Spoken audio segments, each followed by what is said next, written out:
The night over Victorian England often arrived without ceremony. There was no grand sunset for many narrow streets, no wide horizon glowing gold across the rooftops.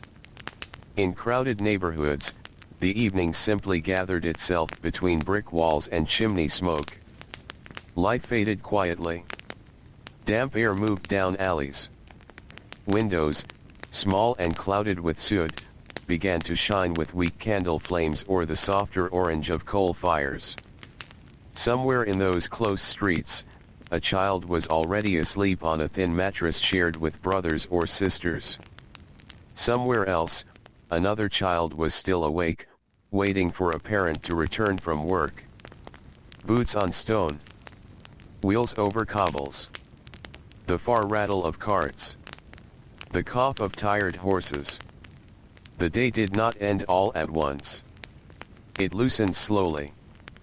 To grow up poor in Victorian times was often not loud misery, not constant shouting, not endless scenes of sorrow as stories sometimes imagine. More often, it was something quieter. It was the long wait of being tired before adulthood had even begun.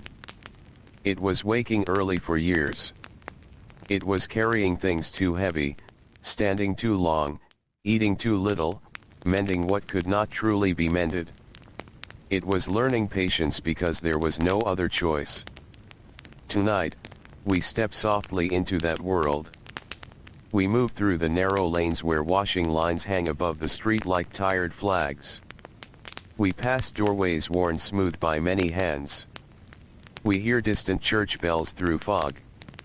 We smell bread if we are lucky, coal smoke always, wet wool often, and sometimes the sharp scent of the river carrying all that the city has discarded. Inside one small room on an upper floor, a family sleeps close together. The father lies nearest the dying fire because he rose before dawn yesterday and will rise before dawn again. The mother sleeps lightly, one ear always listening for a child who coughs in the night. Two children share a blanket. Another rests near the wall, curled small against the cold. The room is not silent. Timber creaks. Wind touches the window frame. Someone in the next room snores. Somewhere below, a baby cries and is hushed. Water drips in the yard. Yet these sounds are ordinary enough that sleep still comes. Before morning, the mother wakes first. She does not leap from bed. She rises carefully, so the mattress rope does not groan too loudly and wake everyone else. Her feet find the floorboards, cold even in summer. She dresses by memory more than sight. A candle is expensive. Firewood costs money. Light must be used with care. She stirs yesterday's ashes, hoping some hidden warmth remains. Sometimes it does. Sometimes not. If a coal glows beneath gray dust, it feels like a small mercy. Soon the room carries the faint scrape of iron, the whisper of kindling, the patient breath of someone coaxing flame from almost nothing. This is how many mornings began. Not with abundance, but with recovery. A household was always trying to rebuild itself from yesterday's use. The children wake one by one. There is no slow stretching, no lingering beneath blankets if work waits. A girl of 10 may help dress the younger one. A boy of 12 may already know he is late. Faces are washed quickly in cold water if water is near. If it must be carried from a pump, less is used. Breakfast might be bread, perhaps spread with dripping if fortune allows. Porridge if oats are available. Tea grown weak after many uses of the same leaves. Hunger is common enough that it no longer announces itself dramatically. It sits quietly in the body and travels through the day. Outside, dawn in the poorer districts can feel gray even when the sky is clear. Smoke from countless chimneys softens the light. Streets grow busy early. Women sweep steps. Men shoulder tools. Children hurry with baskets, bundles, and messages. Dogs nose at gutters. Vendors call out in tired voices that have called out every morning for years. The city wakes not because it is eager, but because rent must be paid. For poor children, childhood often blended into usefulness with little warning. One season they were considered small. The next season they were expected to help. A girl might mind babies while her mother took washing. She might fetch coal, queue for bread, scrub floors, carry water, peel potatoes in another family's kitchen, or run errands through streets slick with rain. Her hands learned roughness early. Soap stung cracked skin. Needles pricked fingers. Buckets bent the shoulders. A boy might sell matches, newspapers, flowers, or anything that could be sold. He might work in a workshop, stand beside a machine, carry parcels, clean boots, pick oakum, sweep crossings, or apprentice where discipline was stern and hours were long. If work was found, it had to be kept. Many children attended school for some time, especially later in the Victorian age as laws changed. Yet attendance could be uncertain when wages were needed. A child earning even a little might matter greatly to the family table. So life became a balance between learning letters and learning labor. Imagine a narrow room where shirts are sewn from morning until dusk. Needles flash near the window where light is strongest. Thread gathers on the floor. The air is close. Backs ache. Eyes strain. A girl sits there beside older women, not yet grown but already working at the pace of adults. Outside, other children run through the lane for a few bright minutes. She hears them, perhaps smiles faintly, then lowers her eyes again to the seam. Quiet exhaustion lived in moments like that. Not always tragedy. Not always tears. Just the steady giving away of energy. In the factories, mornings were ruled by clocks, bells, and overseers. Machines demanded punctuality with a firmness older village life had never known. A child who once followed seasons and daylight now followed gears and whistles. The rooms could be hot, loud, lint-filled, or dangerous, depending on the trade. Cotton dust floated in the air. Oil scented the floorboards. Iron turned warm from motion. Windows were sometimes kept shut. Speech became difficult over the noise. Yet even there, exhaustion could be strangely silent. Workers learned to conserve breath. They moved in patterns. They watched the machine, tied threads, lifted pieces, repeated motions until repetition itself felt like weather. At midday there might be a pause. Bread unwrapped from cloth. Tea from a tin bottle if lucky. Sitting on a crate, a stair, a patch of yard. Some talked. Some simply stared into space, letting the body be still for 10 minutes. Then back again. Not all poor families lived in cities. Many remained in villages where hardship wore different clothes.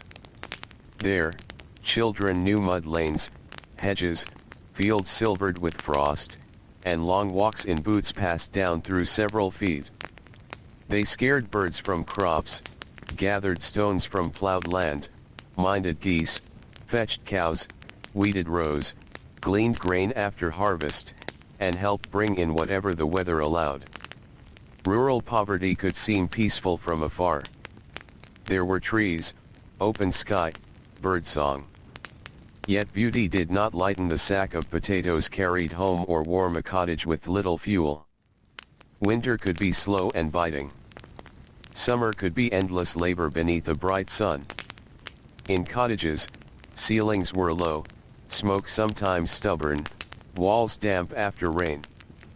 Bread was watched carefully so it lasted. Soup was stretched. Candles were trimmed to their last usefulness. Shoes were repaired until leather nearly forgot its first shape. A child in such a home learned thrift not as a moral lesson, but as daily physics. There was only so much of anything. In towns and villages alike, clothing told its own tired story. Jackets were patched at elbows. Skirts were turned and re-sewn. Trousers were cut down for younger brothers. Stockings were darned beside the fire in evening light so dim that stitches had to be felt as much as seen. Nothing was thrown away lightly because everything had cost labor. Even play, when it came, often happened among duties. A hoop rolled down a lane while someone carried bread. A skipping rhyme sounded between errands. A carved toy appeared from scrap wood. Laughter rose quickly and vanished quickly too when a parent called from the doorway. Children still played. They still imagined. They still made kingdoms from crates and ships from puddles. Poverty did not erase childhood entirely, but it shortened its empty spaces. And tiredness followed them. There was the tiredness of feet from standing. The tiredness of lungs from smoke. The tiredness of hunger that made the limbs feel older. The tiredness of being useful before one understood why life asked so much. Evenings returned with the same slow certainty as mornings. Workers came home in streams. Caps lowered. Faces gray with dust or weather. Mothers carried parcels. Fathers rolled stiff shoulders. Children, if they had worked elsewhere, returned too. Home might mean one room, perhaps two if fortune improved. Lodgers might share the space, bringing needed rent and less privacy. Cooking happened where sleeping happened. Washing dried where meals were eaten. The room changed purpose by the hour. Supper was simple. Potatoes, bread, broth, perhaps bacon if wages had stretched. Sometimes herrings. Sometimes little enough that everyone pretended not to notice portions were small. Then came the domestic labor after paid labor. Pots scrubbed. Clothes rinsed. Floors swept. Children washed. Buttons replaced. Tomorrow prepared. A girl who had worked all day might still rock a baby while her mother scrubbed shirts. A boy who had carried sacks might still fetch coal. Rest was real, but it often waited until every necessity had spoken first. Later, by candle or firelight, there might be reading if someone in the family could read well enough and had the strength left to try. A newspaper borrowed from next door. A Bible passage. A penny story read aloud in slow careful voice. These small acts of mind and imagination mattered deeply. They opened windows where walls were close. Sometimes there was singing. Softly, not theatrically. Familiar songs, hymns, ballads remembered in fragments. The kind of singing that keeps company with weariness rather than defeating it. Then beds were made from what had been chairs, benches, floor space, folded mattresses. Boots placed near warmth if wet. Clothes hung where they might dry by morning.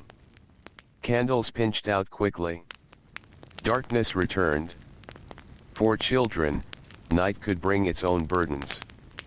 Crowded rooms meant heat in summer, cold drafts in winter, coughs always traveling from one body to another. Vermin were not uncommon. Illness spread easily where many shared little space.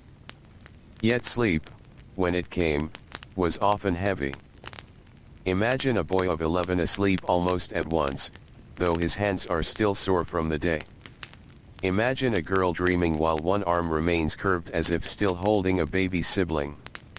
Imagine rain on the roof and no one waking because they are too tired to wake. This was the quiet exhaustion of growing poor in Victorian times. It did not always announce itself with grand misery. It settled into posture, pace, breath, and habit. It taught children to wake when called, to eat when food was present, to mend what tore, to keep moving when energy was low, to be patient in queues, to notice opportunities quickly, to share space, to hide worry from younger siblings, to continue. And yet, among all this, tenderness survived. A mother smoothing hair from a fevered forehead. A father bringing home one orange at Christmas to divide into sections. An older sister giving the larger piece of bread away without mention. A brother carrying the bucket because he sees another is too tired to lift it. These gestures mattered because comfort was scarce. Small kindness shone brighter where resources were dim. In some neighborhoods, communities formed webs of practical care.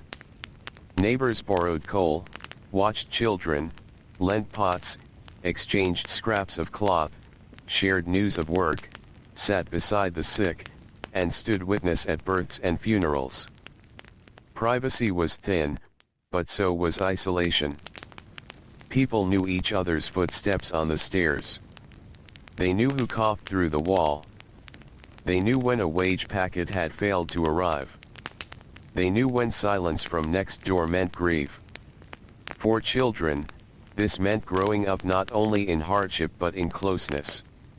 Many adults corrected them, fed them occasionally, scolded them, protected them, or sent them on errands.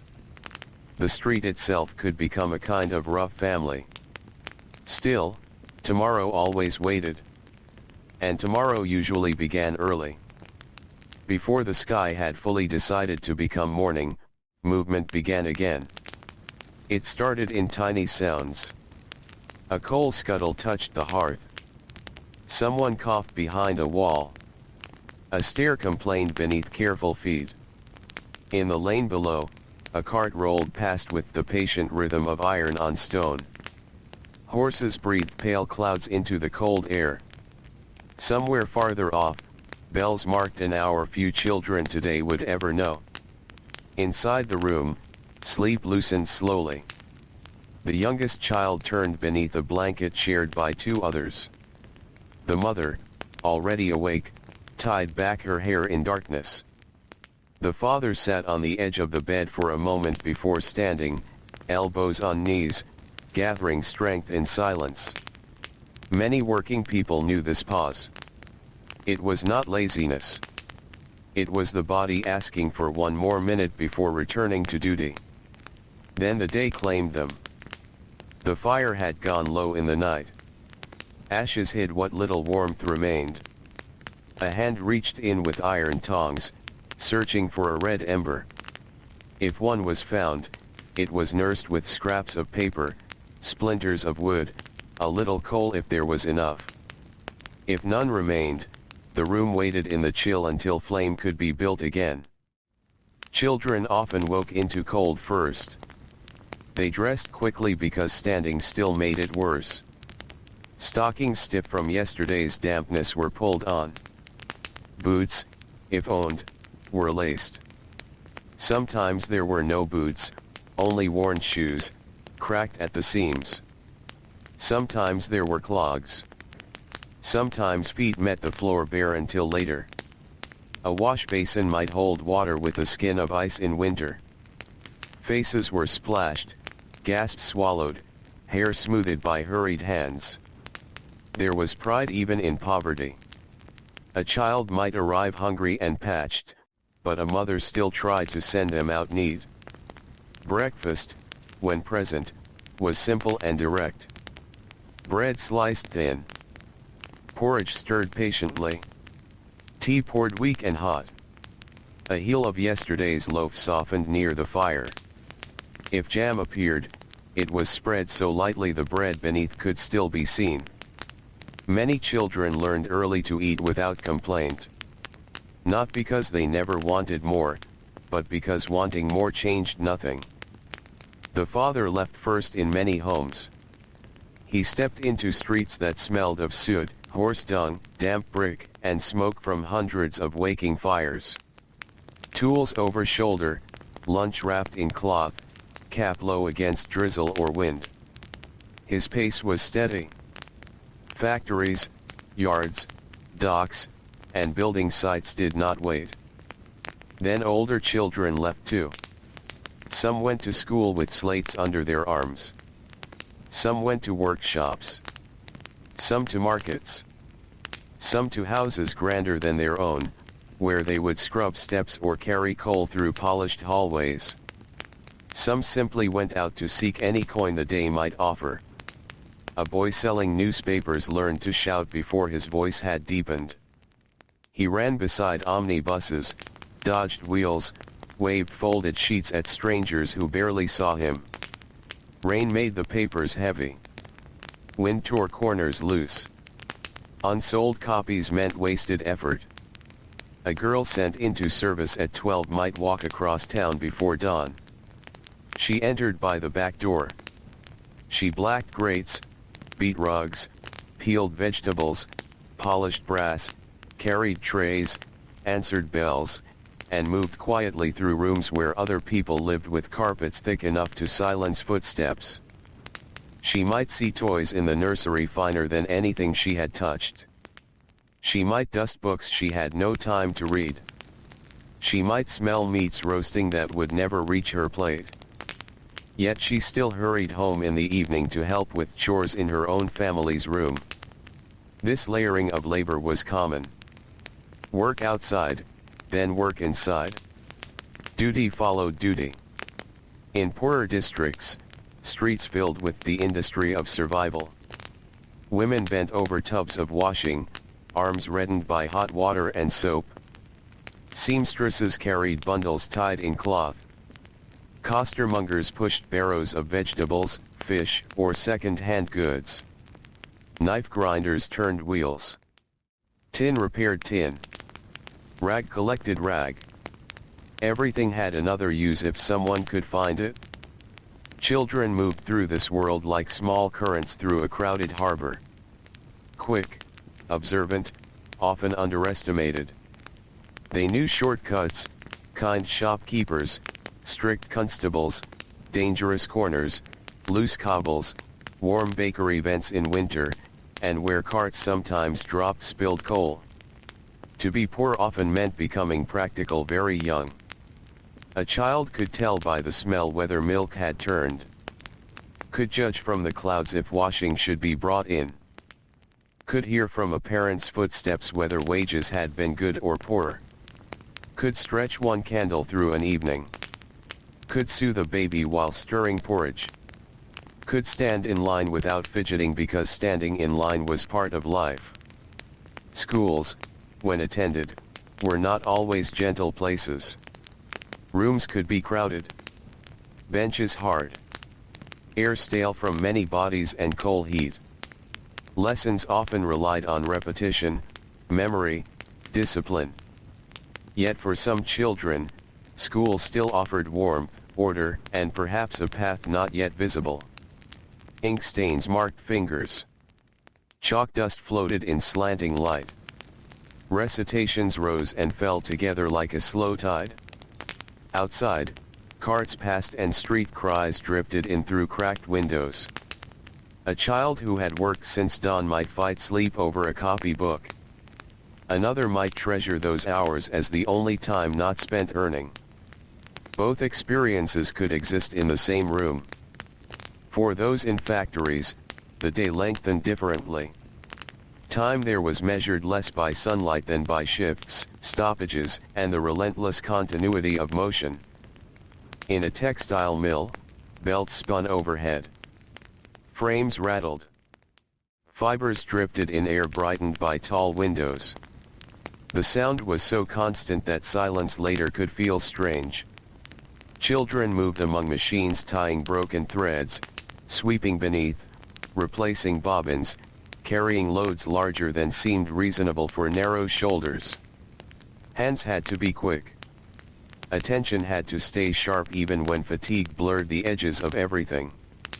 At dinner break, some sat on steps outside. Steam rose from their clothes in winter. They chewed bread and watched smoke move across the sky. Few spoke much. Rest itself was occupation enough. Then the bell called them back. In mining regions, some children worked above ground sorting coal, opening gates, carrying messages, or helping where families had long depended on the pit. Their clothes gathered black dust that settled into seams and skin. Even after washing, traces remained. In ports, boys ran errands for sailors, carried ropes, scrubbed decks, or vanished into the general labor of loading and unloading. The river smelled of tar, salt, mud, and rot. Masts tapped softly in wind. Gulls cried overhead. Water moved on whether anyone rested or not. Not all exhaustion was physical. There was also the tiredness of uncertainty. Would there be work next week? Would rent rise? Would illness come? Would the youngest child survive winter? Would boots last another month? Would wages stretch to coal? Adults carried these worries heavily, but children felt them too, often without words for them. They sensed tension in whispered conversations. They noticed when supper grew smaller. They learned to become less troublesome when money was short. Many poor children became considerate out of necessity. They offered not to eat the last piece. They kept younger ones quiet when a parent had a headache. They said they were not cold when they were. They pretended not to want what could not be given.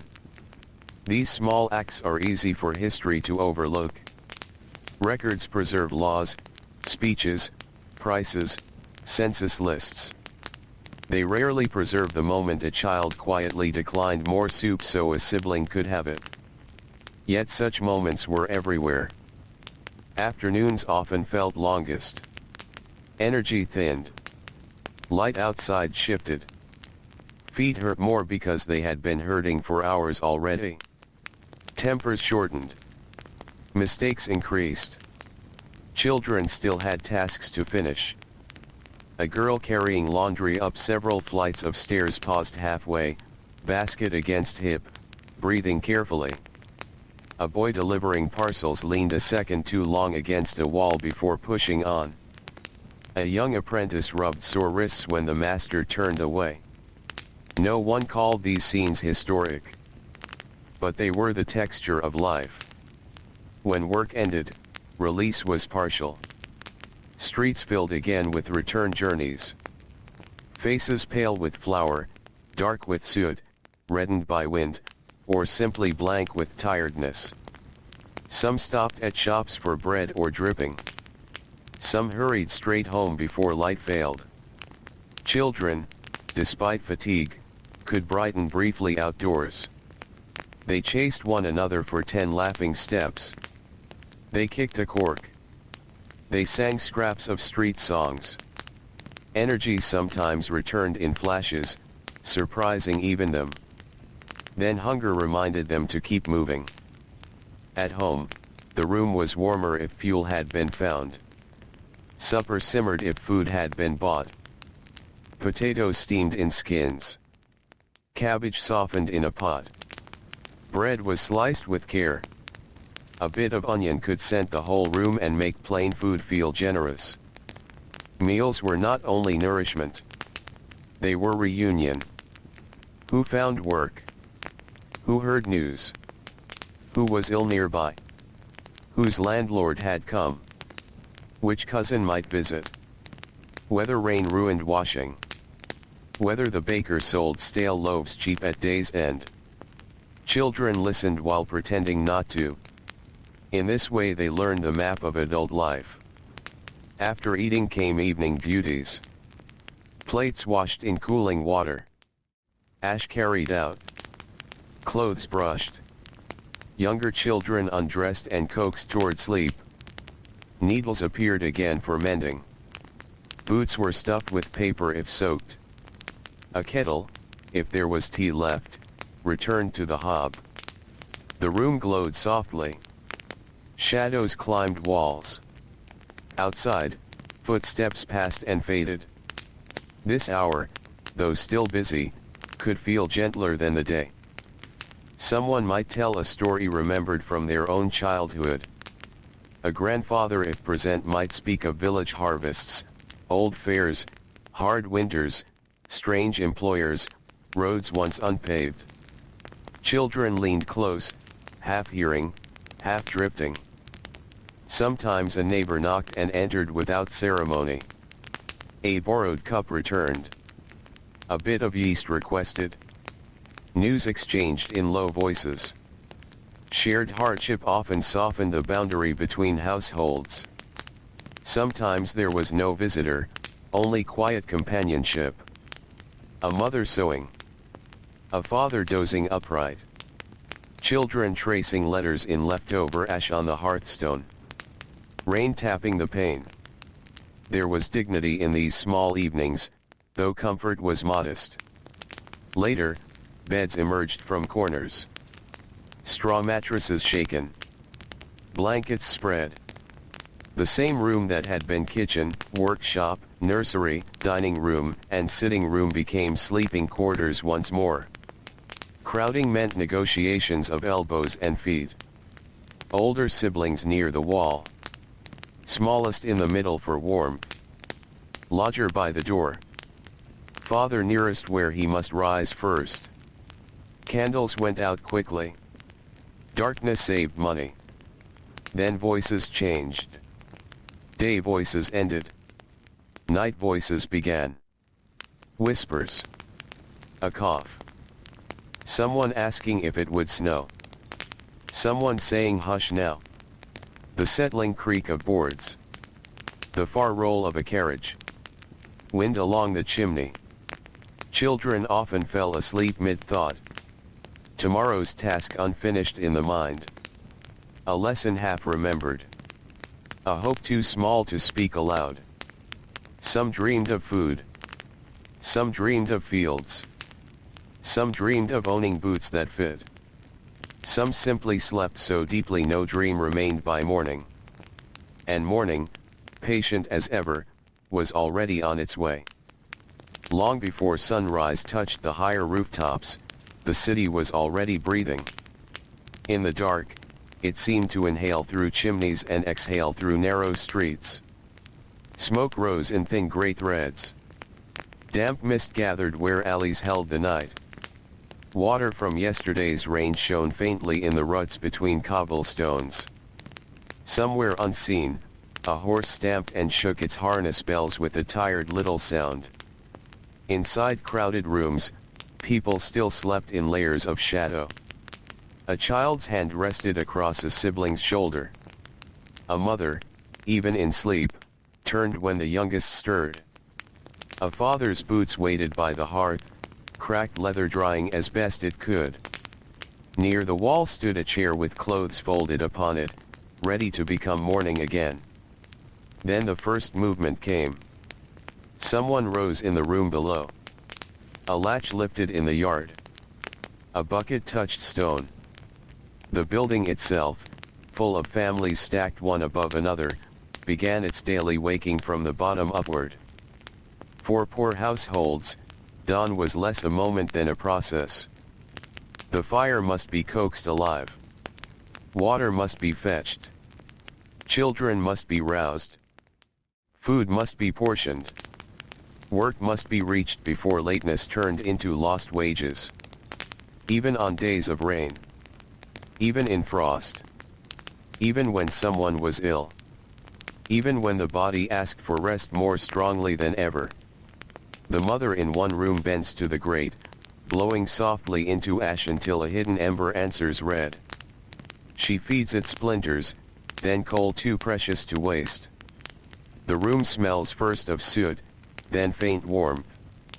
Her hands know every step without needing thought. She has done this hundreds of mornings.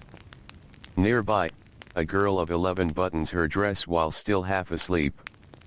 She smooths her hair with wet fingers. She helps dress the younger boy who cannot find one stocking.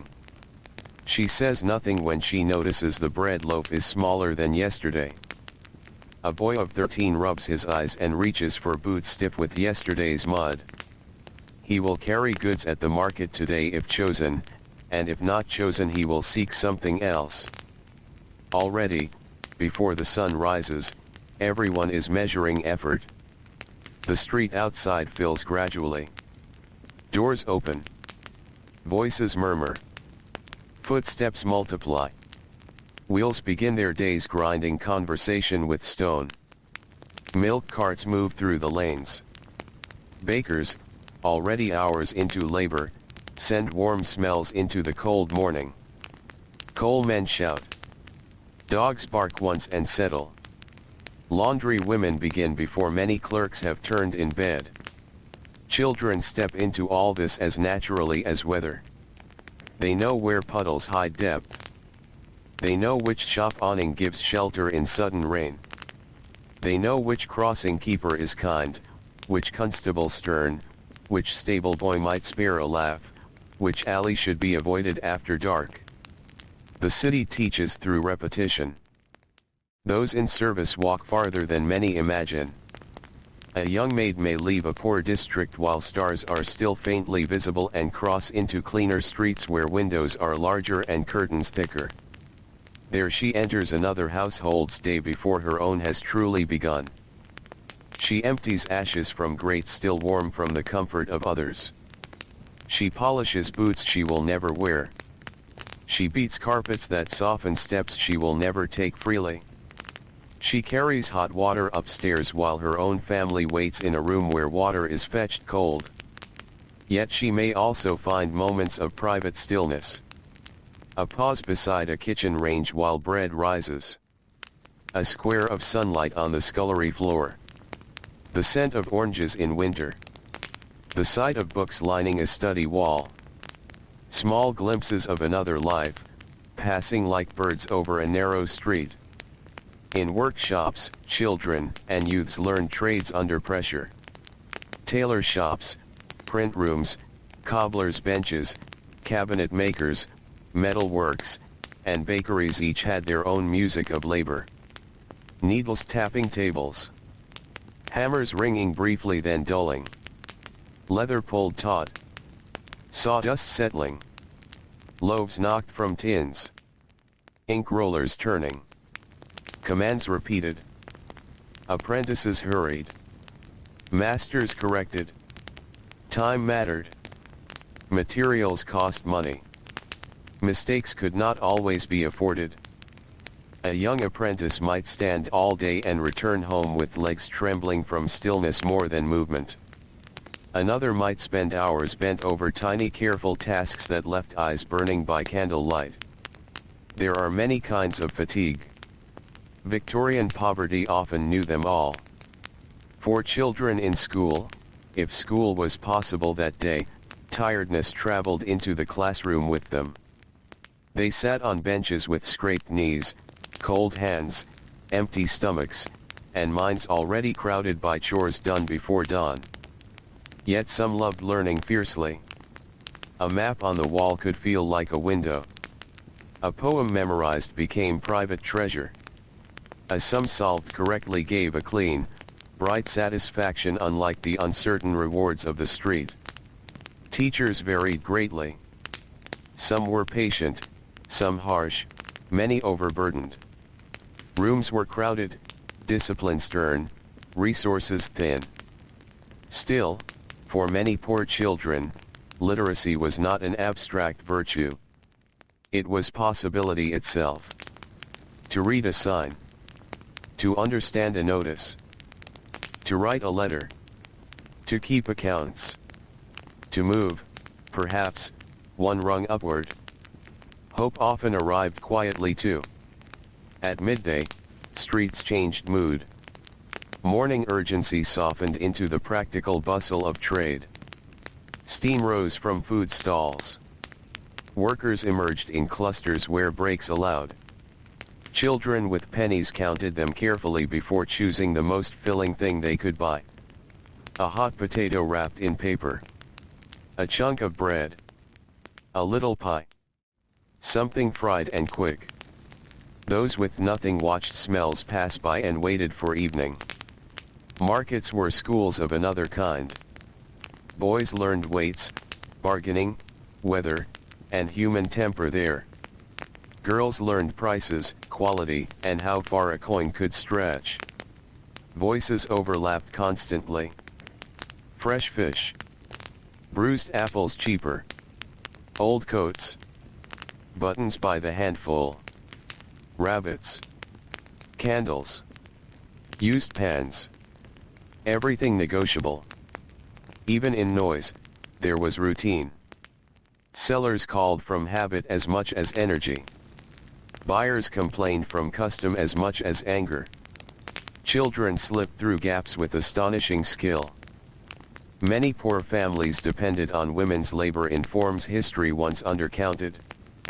Washing, sewing, charring, taking in lodgers, selling small goods, cleaning houses, nursing neighbors, minding children for pennies. These tasks often happened around the edges of official work yet consumed entire days. A child growing up poor watched this endless weaving of effort. They saw how adults made survival from fragments.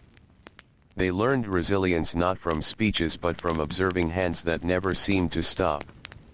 A mother may wash shirts for another family until her knuckles redden, then come home and wash her own children's faces with tenderness untouched by exhaustion. A widow may sew late into the night by candle so dim it strains the eyes, then still wake early enough to braid a daughter's hair. A grandmother may peel potatoes slowly because her joints ache, yet insist the youngest have the softest portion. Such scenes rarely entered official portraits of the age, but they formed its deepest truth. Afternoons in winter darkened early. Lamps were lit while work still continued. Fog mixed with smoke until streets seemed made of shadow and orange halos. Footsteps sounded closer in mist. Horses appeared suddenly, huge and silent until harness chains gave them away. Children sent on errands after dusk often moved quickly, not always from fear, but from cold. Coins were clutched tightly. Instructions repeated in the mind. 1 loaf. 2 candles. No credit. Come straight back. The homecoming hour could be tender or tense depending on the day. If wages had come, relief softened shoulders. If work had been lost, silence might sit at the table before anyone did. Children read these moods carefully. They knew when to chatter. They knew when to stay small and useful. They knew when to distract the youngest with a game. They knew when to ask for nothing. This emotional labor, too, was part of quiet exhaustion. To be a child and already manage the weather of grown hearts. Still, joy was never absent. It appeared stubbornly. Snowfall could transform even the poorest lane into wonder for one bright hour. A cracked toy repaired again might feel new. Someone singing in the next room could lift an entire staircase. A holiday bun shared into pieces tasted grander for being rare. A found marble, a ribbon, a penny, a chestnut polished smooth in the pocket, small treasures glowed intensely where luxuries were scarce. Evenings lengthened indoors. Firelight moved across walls blackened by years of smoke. Steam from washing dampened the air. Needles flashed. Stories returned. Children dozed sitting upright before being guided to bed. Sometimes sickness entered the room and changed everything. A cough deepening. Fever rising. A rash appearing. Illness was common and dangerous where nutrition was thin and space crowded. Families nursed as best they could with remedies, hope, and little sleep. Then exhaustion became sharper. A mother awake 3 nights running. An older child rocking a crying baby. A father going to work despite worry because absence meant no pay. Yet neighbors might come with broth, with advice, with help carrying water. Hardship often made communities attentive. When health held, however, nights could settle softly. Listen closely. The scrape of a chair drawn near the fire. The low murmur of adults speaking after children seem asleep. Rain beginning. A kettle sighing once. The distant rumble of late wagons. Then slower sounds. Breathing. Boards cooling. The city beyond, still awake somewhere, but farther now. A child lies beneath patched blankets and thinks of tomorrow's route to market, or a lesson at school, or whether boots will last another week. Another child, younger, sleeps instantly with one fist closed around nothing at all. Outside, moonlight touches chimney pots and roof slates. Inside, dreams come where they can. And before anyone is ready, another morning waits patiently beyond the window. Morning return the way tide returns to a shore that never asked for it. It came steadily, without apology, pressing pale light through curtains made thin by age, through cracks in shutters, through windows clouded by soot and breath. In the narrow courts behind busy streets, dawn often arrived muted and gray. The sun might be shining somewhere above the smoke, but down below it reached the ground only in pieces. The room stirred once more. A child turned over and tried, for one soft second, to remain in sleep. Another sat up suddenly, remembering a task before fully waking. The mother was already moving. Many mothers seem to belong partly to the hour before dawn, as if rest itself never held them completely. She crossed the floorboards with practiced care. Every step in a crowded lodging had meaning. Too much noise could wake the baby. Too little haste could lose the day. Coal was measured. Water considered. Bread counted. Time watched. Poverty often made arithmetic from ordinary objects. How many slices remained? How many candles left? How many pennies owed? How many days until rent? How many shirts still to wash? How many hours a child might miss school before notice came? Numbers lived quietly in the mind of the household. Outside, the lane was wet from night rain. Reflections trembled in puddles where brick walls leaned close enough to almost touch across the passage. A cat slipped under a cart. Someone shook crumbs onto a doorstep for birds. Somewhere a woman laughed once, sharply, then coughed. The day began in fragments. A young boy hurries with a basket nearly as wide as his hips. He has been sent for potatoes before prices rise. His hair is uncombed at the back. He knows the quickest path and takes it at a trot. A girl of 9 holds the hand of a smaller child while carrying a jug in the other. She waits her turn at the pump among grown women discussing weather, wages, and a neighbor's fever. She listens without seeming to listen. Children often learned adult life through overheard water lines. A teenager with ink stains on his fingers walks toward a printer's shop, already reciting spellings in his mind because mistakes will be noticed. A young maid crosses into a richer district where trees line the square and iron railings shine. She straightens her collar before ringing at the servant's entrance. All over the city, children step into roles that fit imperfectly but are expected all the same. To grow up poor was often to be slightly too young for the burden and yet trusted to carry it anyway. In kitchens below stairs, work began with heat. Fires lit. Pots lifted. Floors scrubbed before breakfast appeared above. Servants moved through steam and ash and the scent of onions frying. Bells might ring from upper rooms at any moment. Every sound asked for action. The youngest maid peeled vegetables with cold fingers. The kitchen boy hauled coal. The cook, already planning 3 meals ahead, noticed everything. Service could be harsh, but it could also teach skill, speed, endurance, and the hidden machinery of large households. A poor child entering service learned not only chores, but the choreography of class itself. Which door to use? Which eyes to lower? Which silver belonged where? Which silence was safer than speech? Elsewhere, in one-room homes, mothers performed similar miracles with far less space and fewer tools.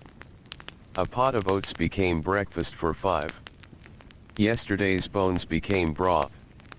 An old shirt became patches for 2 smaller shirts. A broken chair became kindling in stages. Nothing ended where money was short. It merely changed purpose. In workshops, the hours stretched long enough to flatten thought. A cobbler's apprentice bent over leather until neck and shoulders burned. A girl sewing cuffs by the window watched daylight move inch by inch across the floor. A boy turning a wheel for polishing felt the same motion continue in his arms long after he stopped. Bodies remembered labor even in stillness. Hands twitched in sleep. Feet ached before touching the ground. Backs stiffened while still young. Yet many spoke little of it. Complaint spent energy and rarely altered circumstance. So tiredness became private, folded inward like a letter no one had time to read. Markets grew loud by late morning. Fish gleamed on beds of melting ice. Greens wilted slowly in heaps. Apples with bruises sold cheaply if one looked carefully. Voices rose and overlapped in practiced patterns.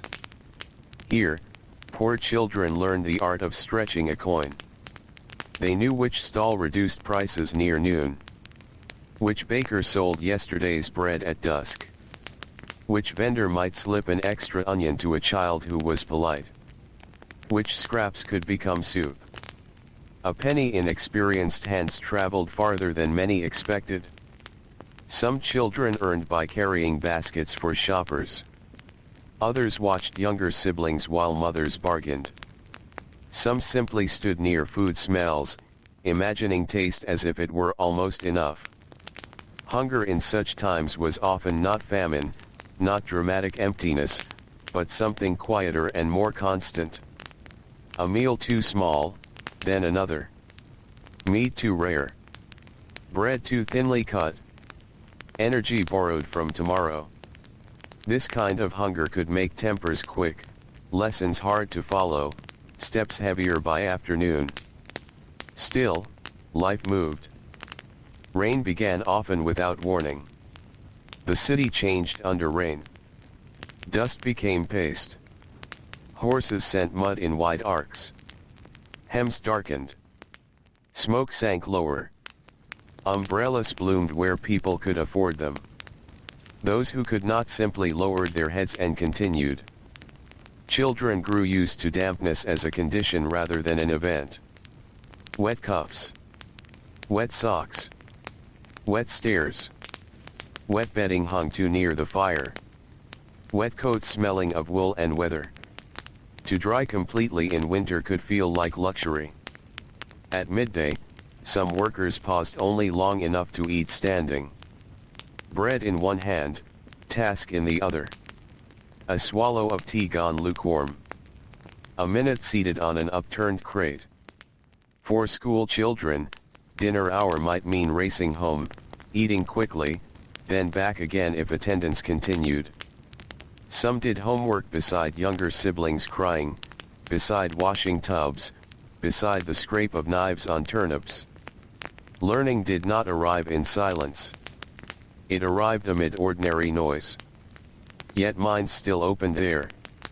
A child tracing letters by candlelight after 10 hours of chores was performing a quiet act of courage. A boy practicing sums while sharing a table with supper dishes and mending was building something invisible but real. Many futures began in rooms too crowded to imagine them.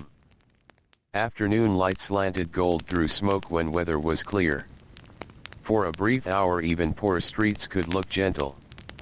Brick walls warmed. Window panes caught brightness.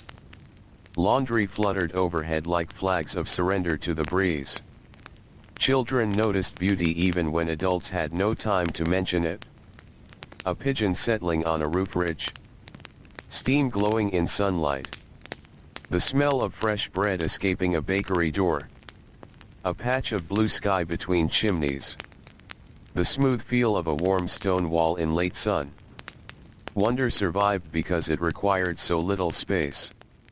Then evening gathered again.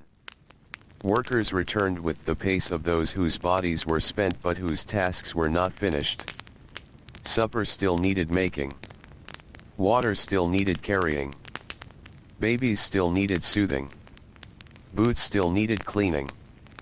Tomorrow still needed preparing. A father home from labor might sit only moments before repairing a broken handle or mending a latch. A mother might eat standing while serving others first. An older child might take the baby so someone else could breathe alone for 5 minutes near the door. Rest existed, but often in slices too thin to notice. Sometimes payday changed the mood of a whole building. Better bread appeared. A little meat perhaps. Tea stronger than usual. Voices easier. Someone bought a bit of treacle for the children. Someone else paid an overdue debt with visible relief. Then there were weeks when wages fell short. Those nights felt different at once. Speech became careful. Spoons sounded louder.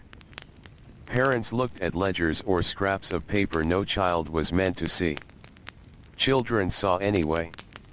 They saw the pause before a mother served herself last. They saw a father stare into the fire longer than usual. They saw bread counted rather than cut freely. This was another quiet exhaustion, witnessing worry before being old enough to solve it. And yet tenderness persisted. A mother saving the crust she likes so a child may have the soft middle. A father pretending not to want tea so others can drink more. An older sister turning one apple into many slices. A brother telling a silly story simply to make the room lighter. History often remembers institutions, inventions, speeches, empires. But most evenings were made of gestures smaller than that. Night deepened. Candles shortened. The lane outside emptied little by little. One by one windows went dark until only a few still glowed where someone nursed illness, finished sewing, waited for a late return, or simply could not sleep. In one room, children lie close beneath patched blankets. Their feet search warmth. Their breathing gradually joins the steady rhythm of the house itself. A mother threads one last needle in failing light. A father's head nods forward in the chair. Rain begins softly on the roof. Somewhere far off, a train whistle travels through the dark like a lonely thought.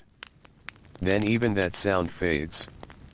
And in the hush that follows, the city gathers strength for another day it has no choice but to meet. There were Sundays, too. Even in the hardest lives, the rhythm of the week sometimes bent toward a gentler shape. Not always restful, not always easy, but different enough to be felt. The bells of churches carried farther on Sunday mornings, drifting over rooftops and through fog with a steadier calm than the weekday clatter of trade. For many poor families, Sunday began later if work allowed it. That single extra hour in bed could feel like a deep kindness. Children slept heavily beneath blankets warmed by shared bodies. Fathers whose hands were rough with labor rested flat on the coverlet as if unsure what to do with stillness. Mothers, though often first awake regardless of the day, might move more slowly. The room itself seemed to breathe easier. No rush to factory gates. No pounding haste toward market stalls. No foreman waiting. No school bell. Instead, there was the quieter work of making oneself presentable. Water was heated if fuel could be spared. Faces were scrubbed carefully. Hair was combed with more patience than usual. Best clothes were brought out, though best might only mean the least worn shirt, the dress with fewer patches, the coat whose elbows had been mended most recently. Boots were brushed. Buttons checked. Collars straightened. Pride lived strongly in such rituals. A poor family could not always command comfort, but they could still reach for dignity. Children sometimes disliked the scrubbing and fussing. They squirmed under combs and protested stiff collars. Yet later, stepping into the street among others similarly dressed with effort and care, they often carried themselves a little taller. The city looked changed on Sundays. Shops shuttered or quiet. Fewer wagons grinding through the lanes. Smoke rising slower. Voices lower. Even the horses seemed less hurried. Families moved together toward chapels and churches, boots tapping pavements, hems lifted from mud, children tugged gently into line. Some attended from devotion, some from habit, some for community, some because it offered warmth, music, moral order, or simply a place to sit indoors where no one expected labor for an hour. Inside, the air held wool, damp coats, old wood, candle wax, and human closeness. Sunlight through colored glass, if the church had such windows, could fall over tired faces and make them momentarily radiant. Children shifted on benches. Some listened. Some counted beams overhead. Some leaned sleepily against a parent's arm after a week of early mornings. Hymns rose around them, voices uneven but sincere. For a child growing up poor, church could mean many things at once. A chance to hear stories larger than the alley and the rent book. A chance to sit still in warmth. A chance to be seen behaving well. A chance to meet neighbors outside work clothes. A chance, perhaps, to imagine mercy as something real. Afterward, streets filled with mingling conversation. News passed quickly. Someone's cousin had found work. Someone's landlord was selling the building. Someone's baby had improved. Someone's father had not. Communities were stitched through such exchanges. Many poor neighborhoods possessed little privacy but considerable awareness. People knew who struggled, who helped, who drank too much, who shared bread, who had lost employment, who might need watching over. Children learned society through these webs of notice. They saw who was respected despite having little. They saw who was feared despite having much. They saw generosity travel hand to hand in ways money never did. Sunday meals, when possible, were sometimes the best of the week. A bit of meat, a pudding, extra potatoes, bread less carefully rationed, tea stronger, jam appearing from the cupboard like a small celebration. Not every family could manage this, but many tried. The smell of onions and roasting scraps could make a whole staircase hopeful. Children hovered near pots and were gently chased away. Lids lifted. Steam escaped. Someone said not yet. Someone else laughed. Even anticipation fed the spirit. Then came one of the rarest luxuries of poor childhood, unclaimed hours. Not many, perhaps. Chores still existed. Floors still needed sweeping. Clothes still needed mending. Water still needed carrying. Yet the pace eased enough for play to stretch longer than 10 stolen minutes between duties. A hoop rolled farther down the lane. A skipping rope slapped stone in steady rhythm. Marbles clicked in dust. Boys chased one another around barrels. Girls invented kingdoms from crates and chalk lines. Babies were pushed in prams missing handles. Songs echoed between brick walls. The laughter of children in poor districts could be bright precisely because it had to work around so much else. Games were often made from almost nothing. A stick became a sword, horse, fishing pole, flagstaff, or magic wand according to need. A bit of string became treasure. Broken crockery became counters in an imaginary shop. Old newspaper became hats. Nothingness was transformed by invention. Adults watched from doorways when they could. Some smiled openly. Some pretended sternness. Some simply sat, grateful for a moment when children sounded like children and not workers. There were outings too, if distance and pennies allowed. A walk to a public park where grass seemed impossibly wide. A stroll beside the river, though it smelled of industry and tide. A visit to relatives across town. A look at shop windows full of goods no one expected to buy. To stand outside a bakery and breathe deeply.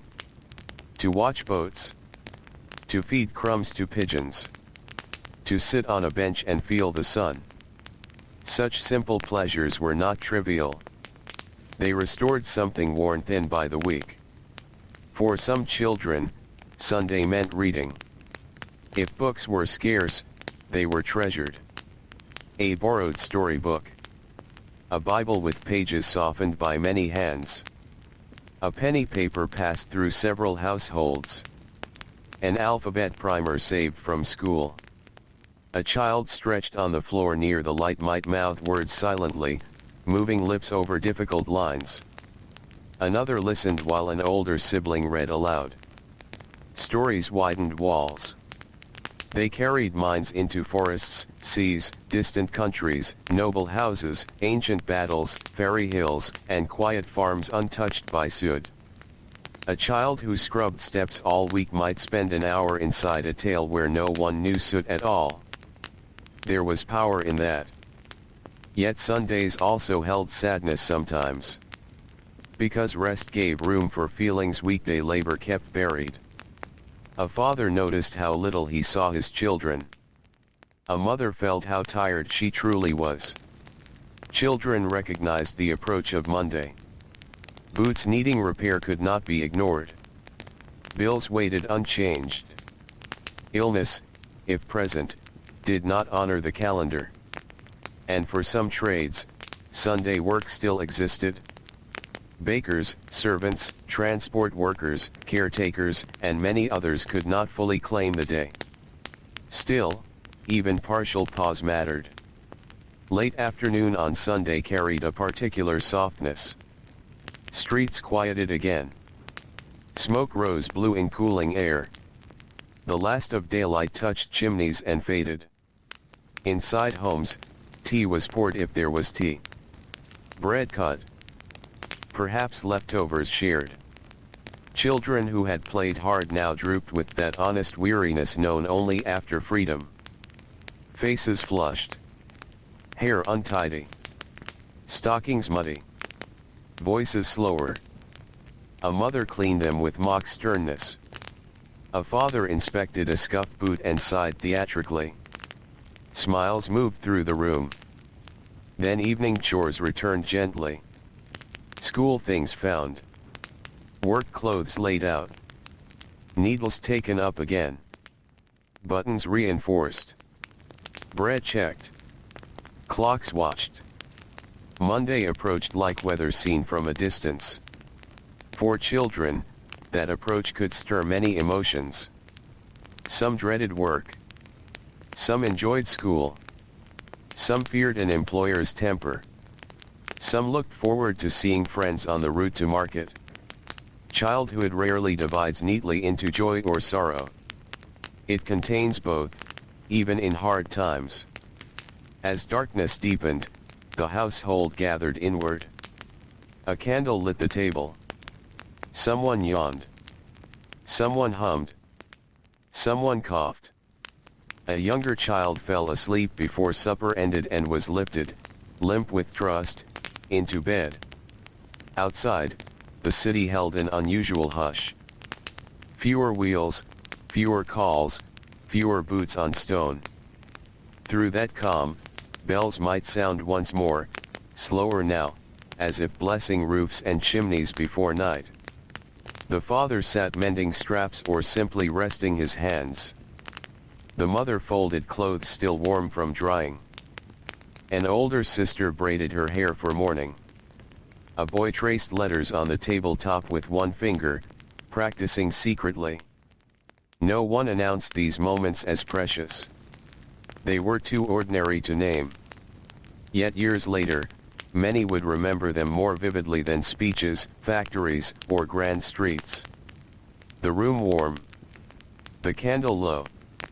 The family near. The brief peace before another week began. Then one by one, bodies sought blankets and straw mattresses. The candle was pinched out. Darkness returned like an old familiar coat. Children listened to the sounds of the building settling around them. A door below. Steps above. Wind near the chimney. A distant dog. Then breathing, close and steady. And somewhere beyond the rooftops, unseen but certain, Monday was already on its way. Monday rarely arrived with cruelty. It did not need to. It came in the ordinary way, through darkness thinning at the window, through the chill that settled after the fire died low, through the small knowledge in every room that the pause was over. No trumpet announced it. No great clock had to speak. Bodies knew. A father opened his eyes before dawn and lay still for one brief moment, listening. The room breathed around him. Children asleep in uneven rows. A faint drip somewhere near the basin. Wind pressing lightly at the pane. The soft crackle of one surviving coal in the grate. Then he rose. Many adults of the poor carried within them a private ritual of gathering strength. Sitting on the bed edge. Rubbing the face. Rolling sore shoulders. Looking into the dimness as if measuring the day before stepping into it. Children learned this ritual simply by watching. Soon the household stirred in layers. The mother reached for apron and shawl. An older girl shook out a skirt and found yesterday's pin still hidden in the hem. A boy searched for the other boot beneath the bed. The youngest muttered in sleep and turned away from mourning as long as possible. The air was cold enough that dressing quickly felt wise. Fingers fumbled at buttons. Breath showed faintly. Water in the basin shocked the skin awake. No one lingered unless illness forced it. The first task, as so often, was fire. Ashes moved aside. Kindling arranged. Breath given carefully. If flame caught at once, spirits lifted more than one might expect. Warmth was never only warmth. It was encouragement, breakfast, dry clothes, comfort for a coughing child, tea for tired hands. If flame refused, the room seemed smaller. Breakfast on Mondays could feel especially practical. Bread divided with clean attention. Porridge stirred thicker to satisfy longer. Tea swallowed quickly. A child who would be outside all morning might be urged to take one more bite. Another might hide crust in a pocket for later. No crumb was meaningless. Outside, the street had resumed its weekday voice. Cartwheels over cobbles. A drover calling. The clop of hooves. A woman laughing sharply across a yard. A man coughing hard into the dawn. Factory whistles in the distance. Bootsteps in numbers. The city was once again a machine built partly from human hurry. Children joined its motion almost at once. Some walked to school in groups, collars crooked, satchels thin, hair hurriedly smoothed. Some were sleepy enough to stumble. Yet once together, they often brightened. Friendship could wake faster than the body. They compared marbles, bruises, scraps of news, half-remembered lessons, rumors about teachers, tales exaggerated over a single night. Even tired children found energy for conversation. Others walked to work. A boy carrying tools too large for him. A girl with red hands tucked beneath a shawl on her way to scrubbing work. A messenger child rehearsing addresses in his mind. An apprentice already anxious over yesterday's mistake. Their roads crossed and separated like threads. For many poor children, Monday meant returning not only to labor but to adult expectations. Be quick. Be useful. Do not waste. Do not answer back. Notice what needs doing. Learn fast. Endure. These lessons arrived daily, often without words. In laundries, steam rose heavy and warm, coating windows until the outside world blurred. Sheets were plunged, wrung, lifted, shaken, folded. Arms burned with effort. Floors stayed wet. Heat and damp made time strange. A young helper there might feel older by noon. In bakeries, work had begun long before dawn. Dough was kneaded in rhythmic strength. Ovens breathed fierce warmth. Flour dusted hair, sleeves, lashes. Boys carried trays, swept floors, ran deliveries with bread scents following them through cold streets. The contrast was sharp: warm bakery, cold road, warm bakery again. In printing shops, type clicked into place with careful hands. Ink marked skin permanently enough to seem part of it. Paper stacks leaned like pale towers. Apprentices fetched, sorted, wiped, learned letters through labor. Elsewhere, crossing sweepers stood near muddy roads with brooms, hoping passers-by might toss a coin for a cleaner step. Shoe-black boys called to gentlemen. Flower sellers held bunches that wilted with the day. Match girls watched weather anxiously, for rain was bad for trade. So much of poor childhood depended on conditions no child could control. Rain. Cold. A strike. An illness. A broken cart. A rich customer in generous mood. A rich customer in cruel mood. Luck moved through the city invisibly. By mid-morning, homes were quieter. Adults and older children gone. Perhaps a mother remained with infants. Perhaps an elderly grandparent sat near the fire. Perhaps a sick child slept in the corner while the building around them lived loudly. Rooms by daylight revealed truths night softened. Wallpaper peeling in strips. Cracks near the window frame. Mended chairs. A jug chipped at the lip. Boots lined carefully near warmth. Needle stuck in cloth awaiting evening hands. Yet there was order too. Beds folded away. Floor swept. Cups stacked. Pot cleaned. Even poverty often kept house with discipline because disorder made hardship harder. Schoolrooms filled with shuffling feet and damp coats. Slates tapped desks. Chalk dust rose. Lessons began. Some children arrived hungry and could think of little else. Some arrived eager. Some arrived exhausted enough to stare through windows at pigeons on roofs. Teachers, themselves often strained, moved between sternness and care depending on temperament, training, and the hour. A child praised for neat handwriting might carry that warmth all week. A child struck for inattention might carry something else. Still, many learned. Reading spread slowly but powerfully through lives once shut out from it. A poor child sounding out words by the school fire was participating in a quiet social change far larger than the room could show. At noon, streets filled again with brief release.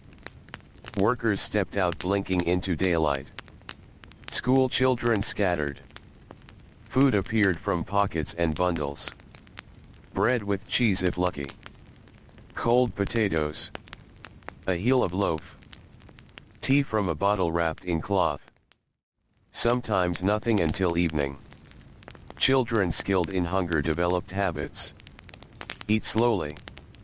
Save half. Drink water first. Do not look too long at what others have. Yet generosity existed among them too. A bite shared. A crust traded. A potato split by thumbnail and offered casually, so pride need not suffer. Afternoons were often the heaviest part of Monday.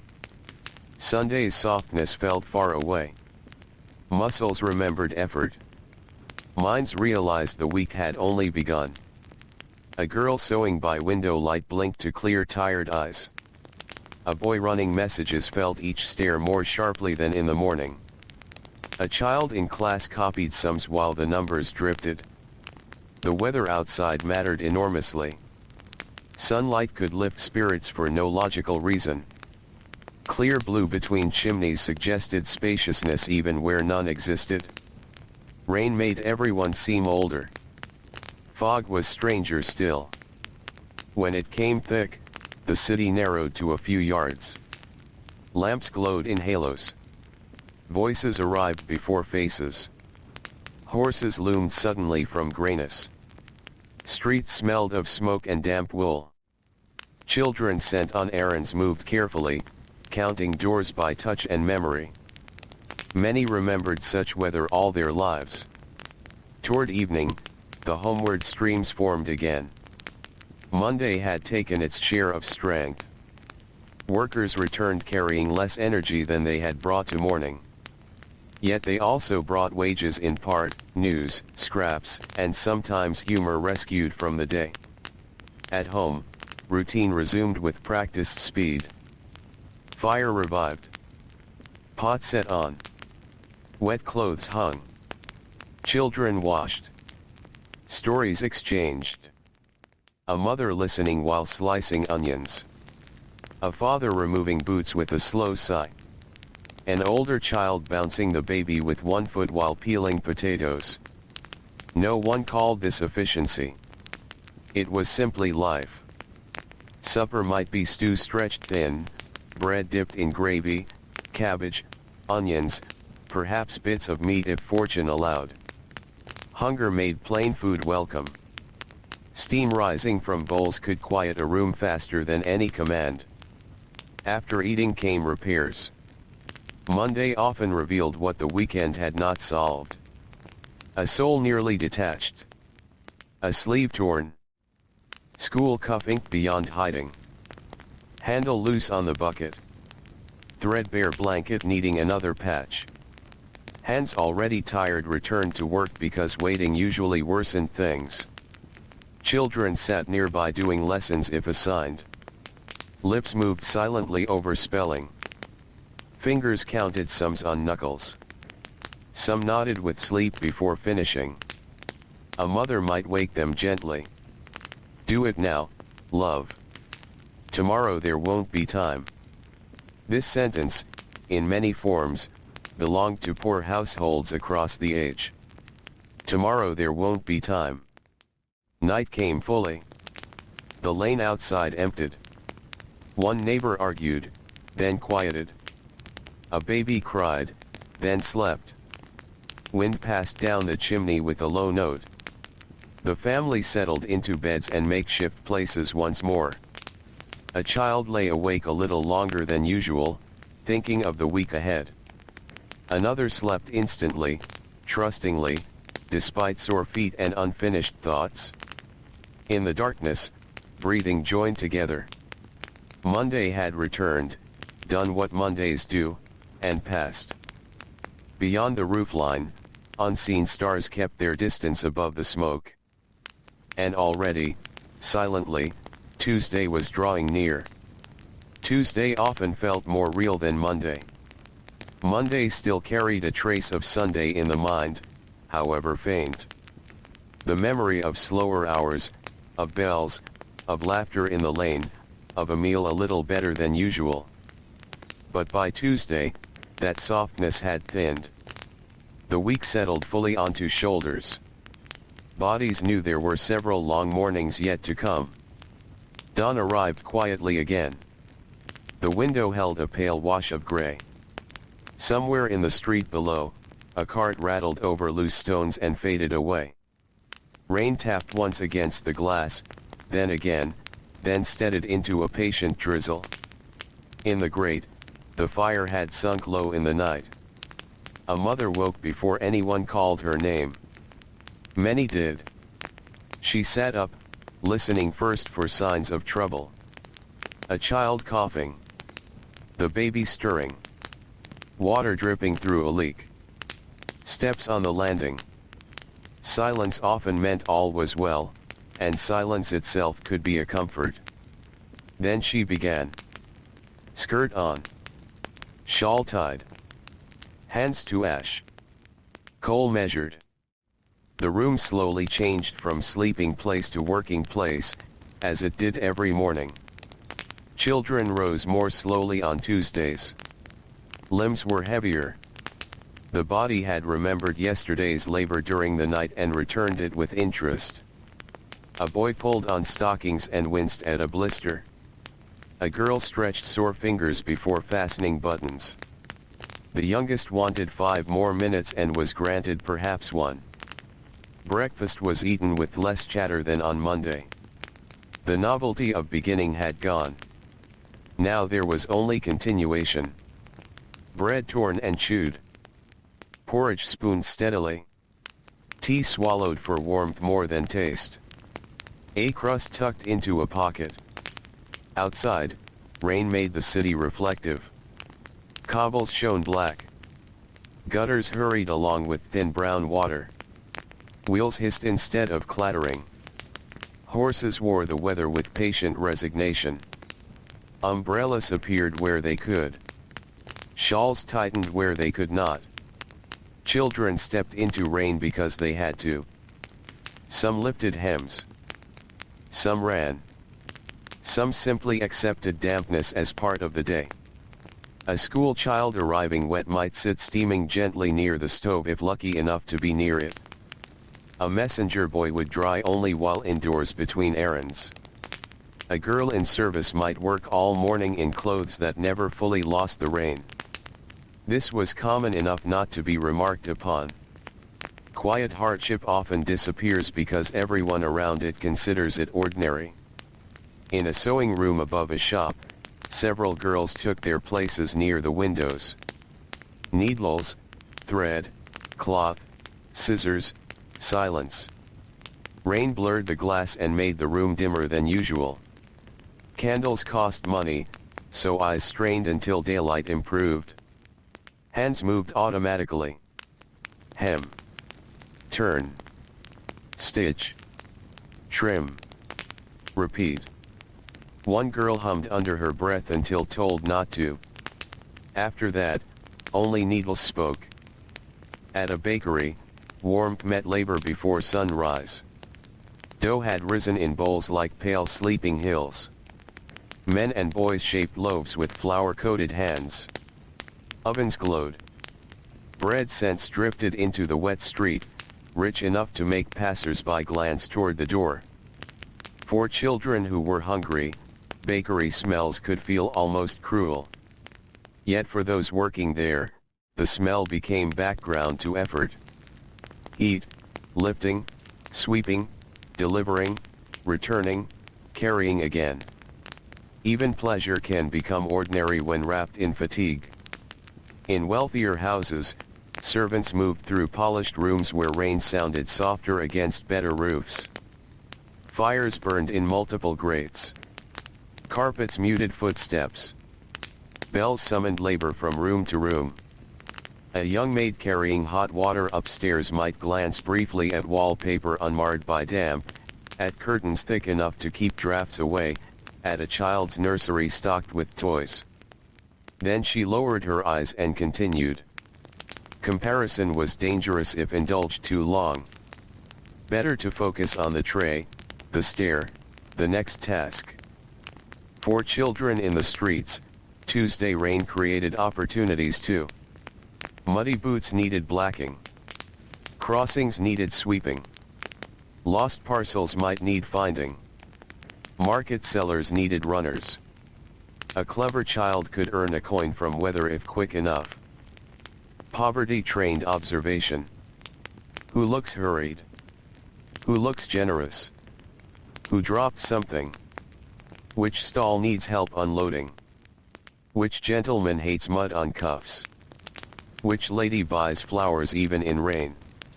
These were forms of knowledge no school examined. At midday, Clouds sometimes broke without warning. Sunlight spilled across rooftops, startling everyone. Steam rose from stones. Pigeons shook rain from wings. Faces lifted instinctively. How quickly spirits can answer light. Children leaving school at dinner hour splashed through puddles now turned gold by the sun. They laughed at reflections. They leaped over streams in the gutter. One fell and stood laughing harder, though soaked. Joy often arrived suddenly and without permission.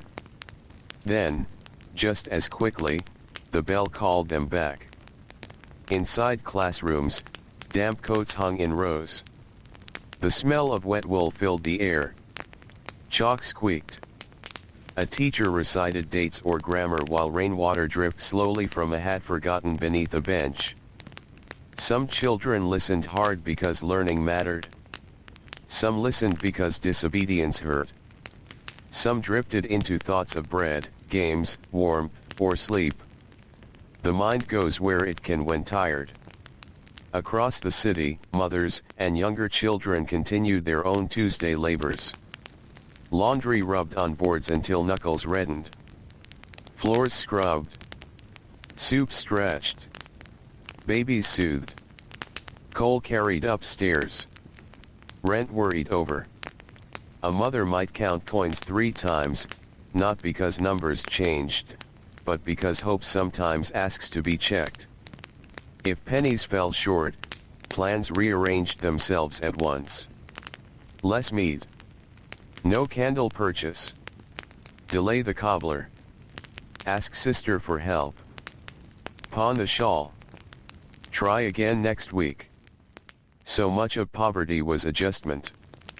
Afternoons deepened slowly. Rain returned. Then cleared. Then returned once more. The sky itself seemed undecided. In a workshop, a boy apprentice nicked his thumb on a tool and hit it quickly. Blood on materials could cost him more than pain. He wrapped the cut in rag and continued. In a mill, a girl tied thread after thread while thinking of nothing at all, because thinking required strength better saved. In a market, a child seller called out until the voice became rough, then called out still. The city consumed energy in thousands of small sips.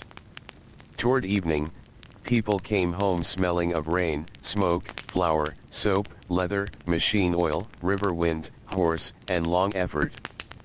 These scents mixed on stairways and in hallways, making a perfume of labor no shop would ever bottle. Doors opened. Greetings given.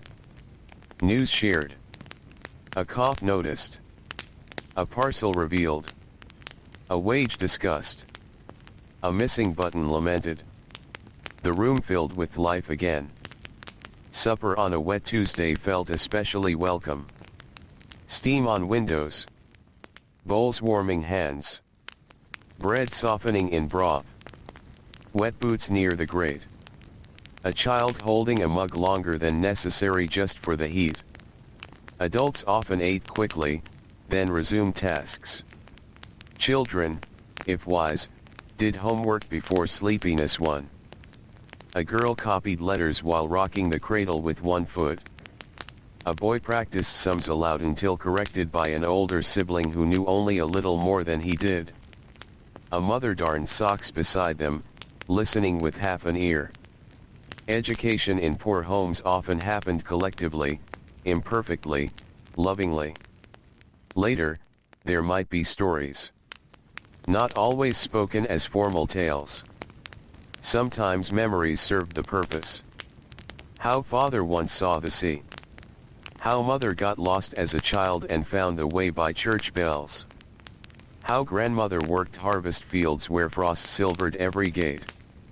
Children listened, eyes wide, though they had heard these things before. Repeated stories are a kind of furniture in family life. They make a room feel inhabited. Then tiredness returned fully. Tuesday tiredness had a special texture. Not the sharp shock of Monday, not yet the worn-down ache of later week. It was steady, Unquestioned, accepted. Bodies surrendered to it with little drama. Beds were arranged. Candles pinched out. Rain whispered again outside. A child turned over once and slept. Another whispered tomorrow's worry into the dark, then forgot it. Parents lay awake a little longer, counting needs, planning pennies, listening to breathing around them. Then they too slept, because morning would ask for everything again. And beyond the rain-dark roofs, Wednesday was already on its way. Wednesday often arrived without character of its own. It was not the beginning, like Monday. It was not yet near the week's end, like Saturday. It held no borrowed softness from Sunday and no special promise ahead. It simply stood in the middle, plain and practical, asking to be crossed. For poor families, such ordinary days could feel longest. The sky before dawn was clear after Tuesday's rain. A pale coldness touched the window glass. The room had lost its warmth in the night, and blankets were reluctant to release those beneath them. Children curled tighter, seeking the last pockets of shared heat. Then the mother stirred. The sound was small. A shift of straw mattress. A foot finding floorboards. The faint rustle of skirt cloth in darkness. Yet that small sound often began the whole machinery of morning. She bent over the grate, coaxing life from yesterday's remains. A spark answered. Then another. Soon the first thread of smoke rose, and the room slowly remembered warmth. Nearby, a father sat forward with elbows on knees, head lowered, gathering himself. Wednesday could do that to a person. It asked for effort before one felt ready. The older children rose next. A girl braided her hair by touch.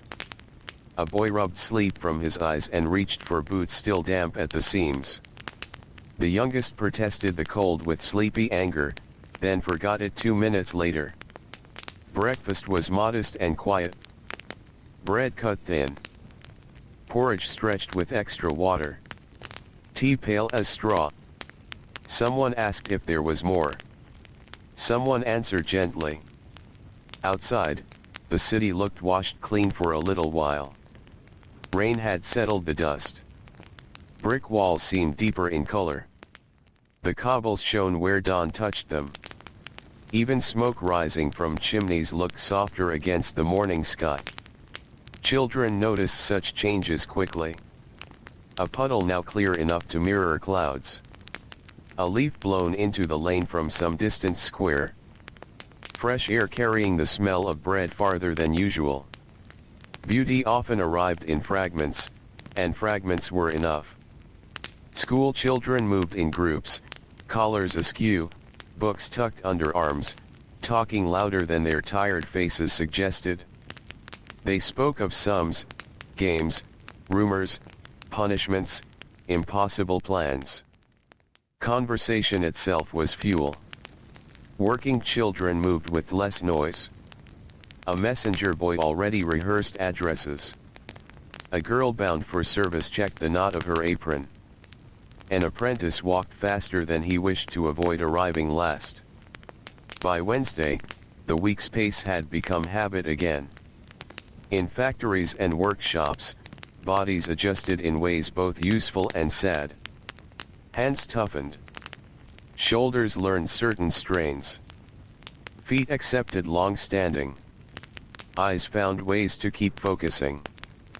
People often call this resilience, and sometimes it was. But sometimes it was simply necessity teaching the body to endure. In a textile mill, belts turned overhead with their endless certainty. The floor trembled faintly under machinery. Cotton dust floated in shafts of light. A child worker tied threads, replaced bobbins, ducked between frames, repeated motions until motion itself seemed to think for them. At first such labor exhausted sharply. Later it exhausted quietly. That was often the more dangerous kind, because it could pass unnoticed.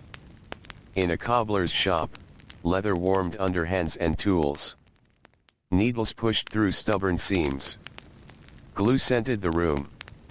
A young apprentice watched the master's fingers and tried to copy speed without losing care. Mistakes cost material. Material cost money. Money cost peace. So concentration became another form of labor. In homes across poorer streets, women worked through Wednesday as through every day. Washing, sewing, cooking, carrying, cleaning, soothing, bargaining, mending, worrying.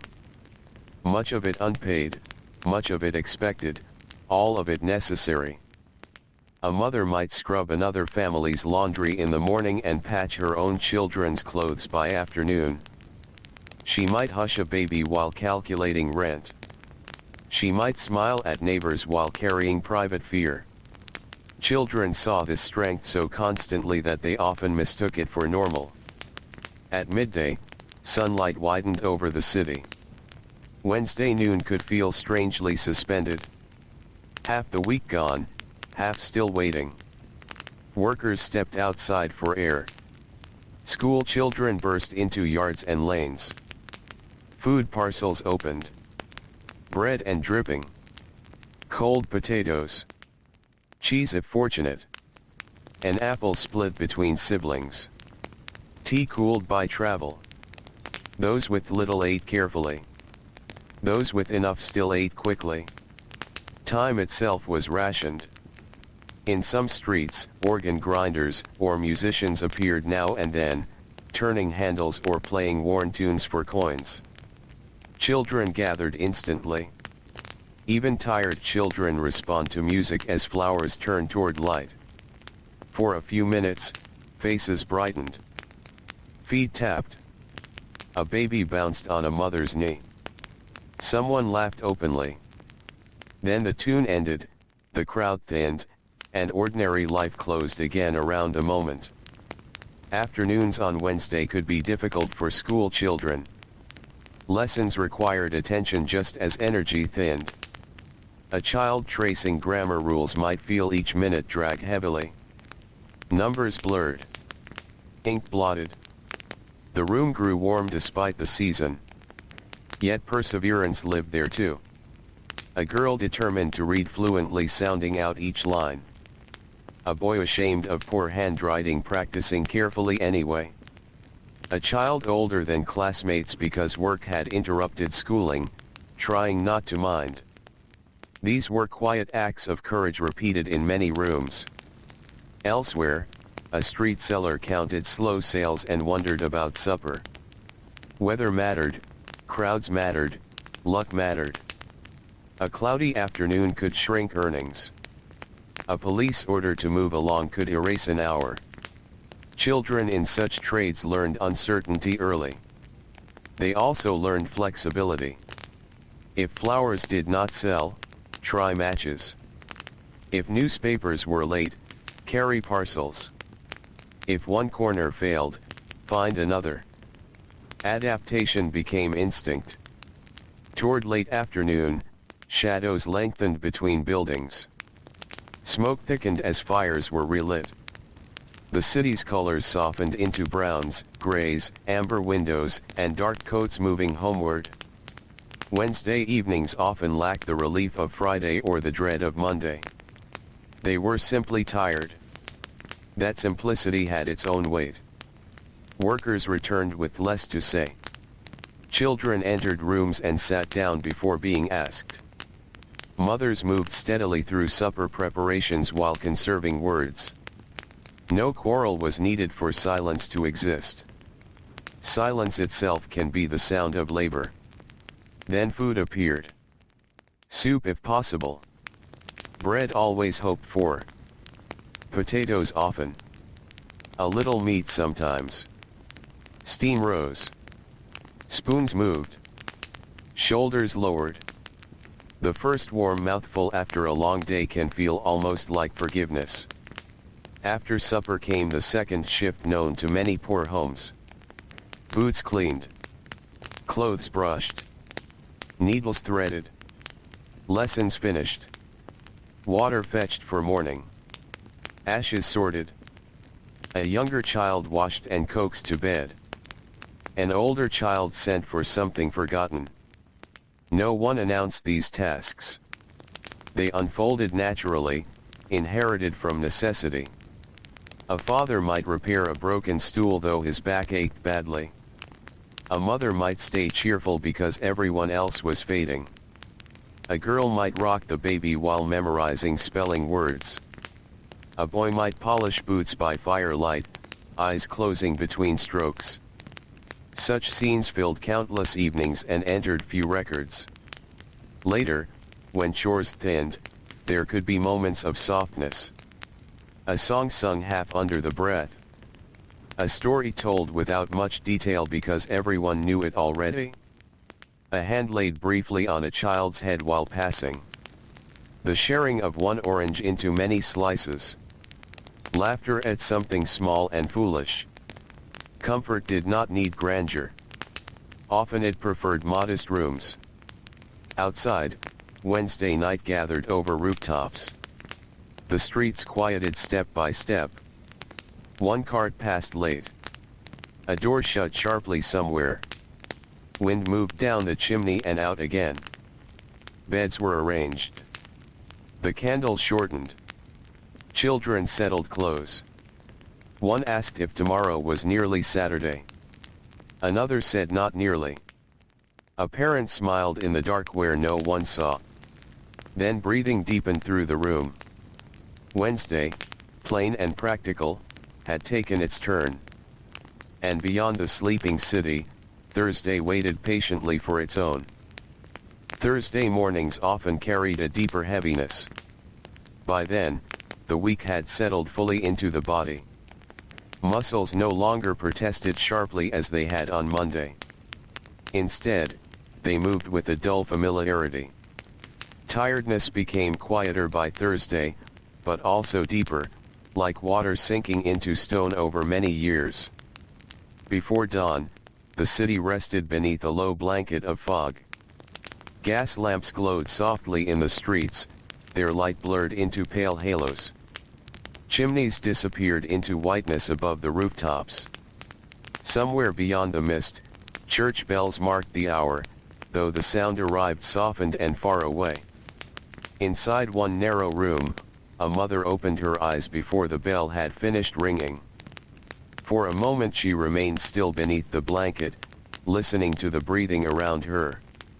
One child breathed quickly through a blocked nose. Another sighed softly in sleep. The baby gave a small restless sound, then settled again.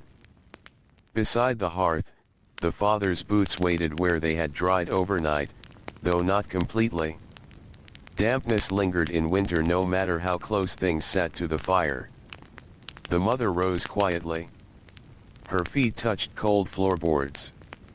Her shawl found her shoulders. And once again, morning began. There was something almost invisible about the endurance required by such lives. No audience watched these early hours. No history books recorded the countless mornings spent coaxing weak fires, stretching small breakfasts, mending torn cuffs before sunrise, or carrying water while the world still slept. Yet this was where much of life truly happened. The fire slowly woke beneath careful hands. Coal crackled softly. A thin warmth spread into the room. Shadows shifted along the walls. Children stirred reluctantly. A boy sat up with hair flattened on one side and rubbed his face hard, as if trying to wipe away exhaustion itself. A girl searched immediately for the younger child's missing stocking before even finding her own shoes. These habits of usefulness arrived early in poor households. Children learned to notice needs before being asked. Breakfast was quieter on Thursdays. The week's fatigue reduced conversation naturally. No one wished to waste energy speaking too much before dawn. Spoons scraped bowls. Tea steamed faintly. Someone yawned. Someone coughed into a sleeve. Outside, fog wrapped the streets in silence thicker than usual. Footsteps sounded close and strange in the mist. Horses emerged slowly from whiteness, breath curling into the cold air. Cartwheels rolled unseen until nearly beside you. Children sent out early disappeared into the fog like little shadows. A schoolboy walked with cap pulled low and books tucked beneath his coat against dampness. A flower seller carried blooms that looked almost ghostly in the pale air. A young servant girl hurried with lowered eyes, already thinking through the day's duties before arriving at the house. Fog changed the city's pace. People moved more carefully. Voices softened. Even the factories seemed to wake slowly. Inside workshops, lamps burned longer because daylight struggled to reach the windows. In sewing rooms, girls bent close to their work, eyes strained by dimness. In print shops, ink smelled stronger in the heavy air. In bakeries, warmth gathered thickly against the fogged glass. A child working near ovens might almost forget the season for an hour. Then the back door opened, and winter rushed in again. For poor families, weather was never merely background. It shaped mood, health, earnings, clothing, and appetite. Cold weather meant more coal needed, more illness feared, more dampness trapped inside walls and blankets. A child with thin boots knew winter intimately. A mother counting pennies for fuel knew it too. At school, Thursday lessons could feel endless. The week had already drained attention from many minds. Younger children fidgeted. Older ones stared through windows toward streets where work, errands, or freedom waited. Still, some listened with fierce determination.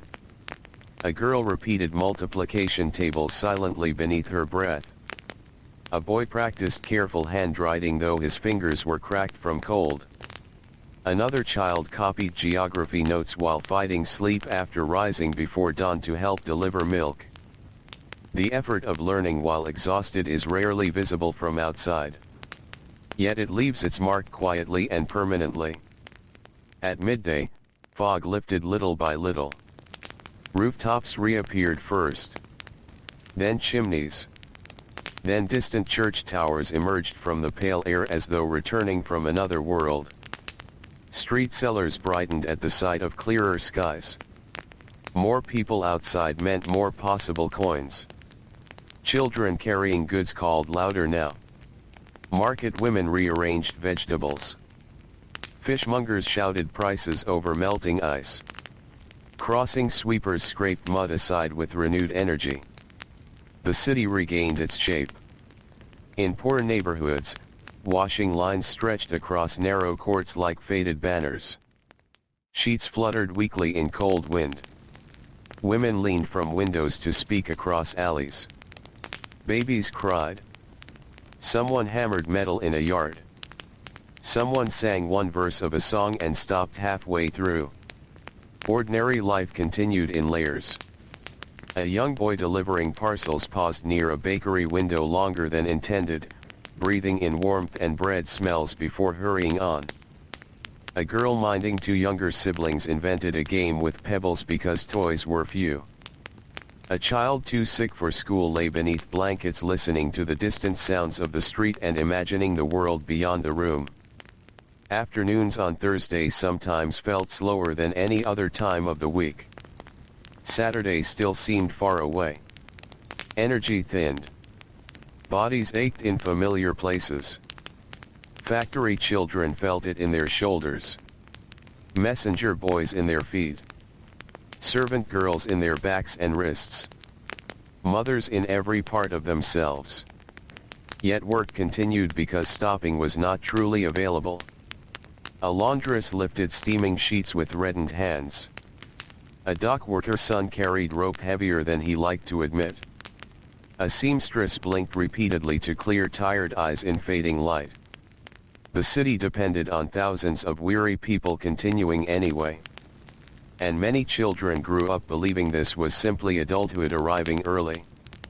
Toward evening, Cold returned quickly. Smoke thickened above rooftops as fires were lit. Windows glowed gold against blue-gray dusk. Footsteps hurried home through narrow lanes. There was comfort in returning, even when home was crowded. The familiar creak of stairs. The known shape of the room. The smell of soup or potatoes. The sound of family voices. A child entering from the cold might stand near the fire too close until gently moved back. Boots came off slowly. Wet scarves hung to dry. Hands were rubbed warm. Supper on Thursday evenings often carried a certain plainness. By then, money from earlier in the week might be thinning. Meals became simpler. Bread. Broth. Potatoes. Perhaps onions. Perhaps a little dripping spread carefully. Yet hunger made even simple suppers meaningful. Conversation rose and fell softly around a table or hearth. Children described school lessons. Adults mentioned work troubles or neighborhood news. Someone complained about weather. Someone joked weakly and earned a few tired smiles. Even exhausted people reach for lightness when they can. After the meal came the quiet labor of preparation. A mother inspected worn knees in trousers. A father checked whether boots might survive another week. An older sister darned stockings beneath weak candlelight. A younger child practiced reading aloud in a halting voice. Words stumbled. Corrections came gently. Outside, wind moved along the streets with a hollow sound. Sometimes Thursday nights carried a strange feeling of suspension. People were tired enough to crave rest but not yet close enough to the weekend to feel relief. The week seemed stretched long ahead and long behind at the same time.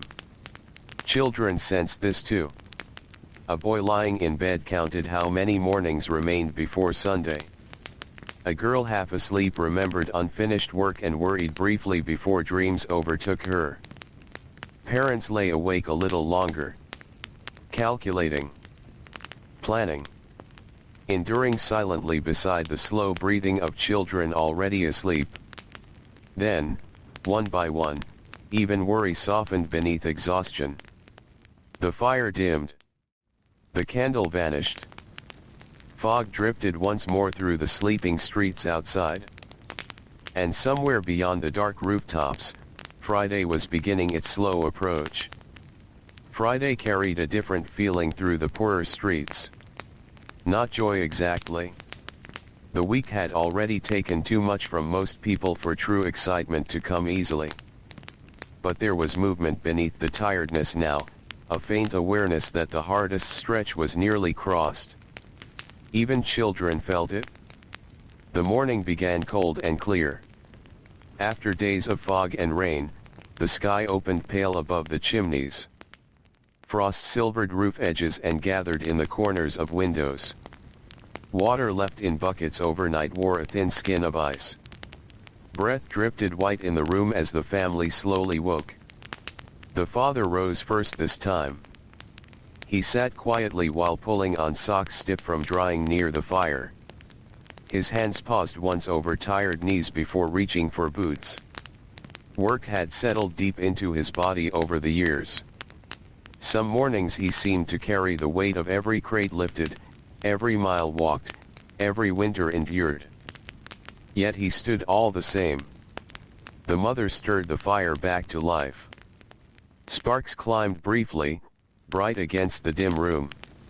Children turned beneath blankets, reluctant to leave warmth behind. A girl finally sat up, hair tangled around her face, and immediately reached for the youngest child's coat to warm it near the grate before dressing him. Such habits became instinct long before adulthood. Care moved quietly through poor households. Often unnoticed. Often constant. Breakfast smelled faintly of toast where bread had been held near the flame. Tea steamed in chipped cups. The youngest child burned their tongue slightly from drinking too quickly and looked offended at the universe itself. An older brother laughed softly for the first time all week. Tiny moments like that mattered more than history usually admits. Outside, the frost changed the city's sounds. Footsteps rang sharper on frozen ground. Cartwheels rattled briskly. Horses snorted clouds into the morning air. The cold carried smells farther too. Coal smoke. Fresh bread. River dampness. Stable straw. The faint metallic scent of frost itself. Children hurried more quickly in cold weather. Movement meant warmth. Hands disappeared into sleeves. Caps pulled lower. Scarves wrapped tighter. Schoolboys slid briefly on icy patches before pretending they had meant to.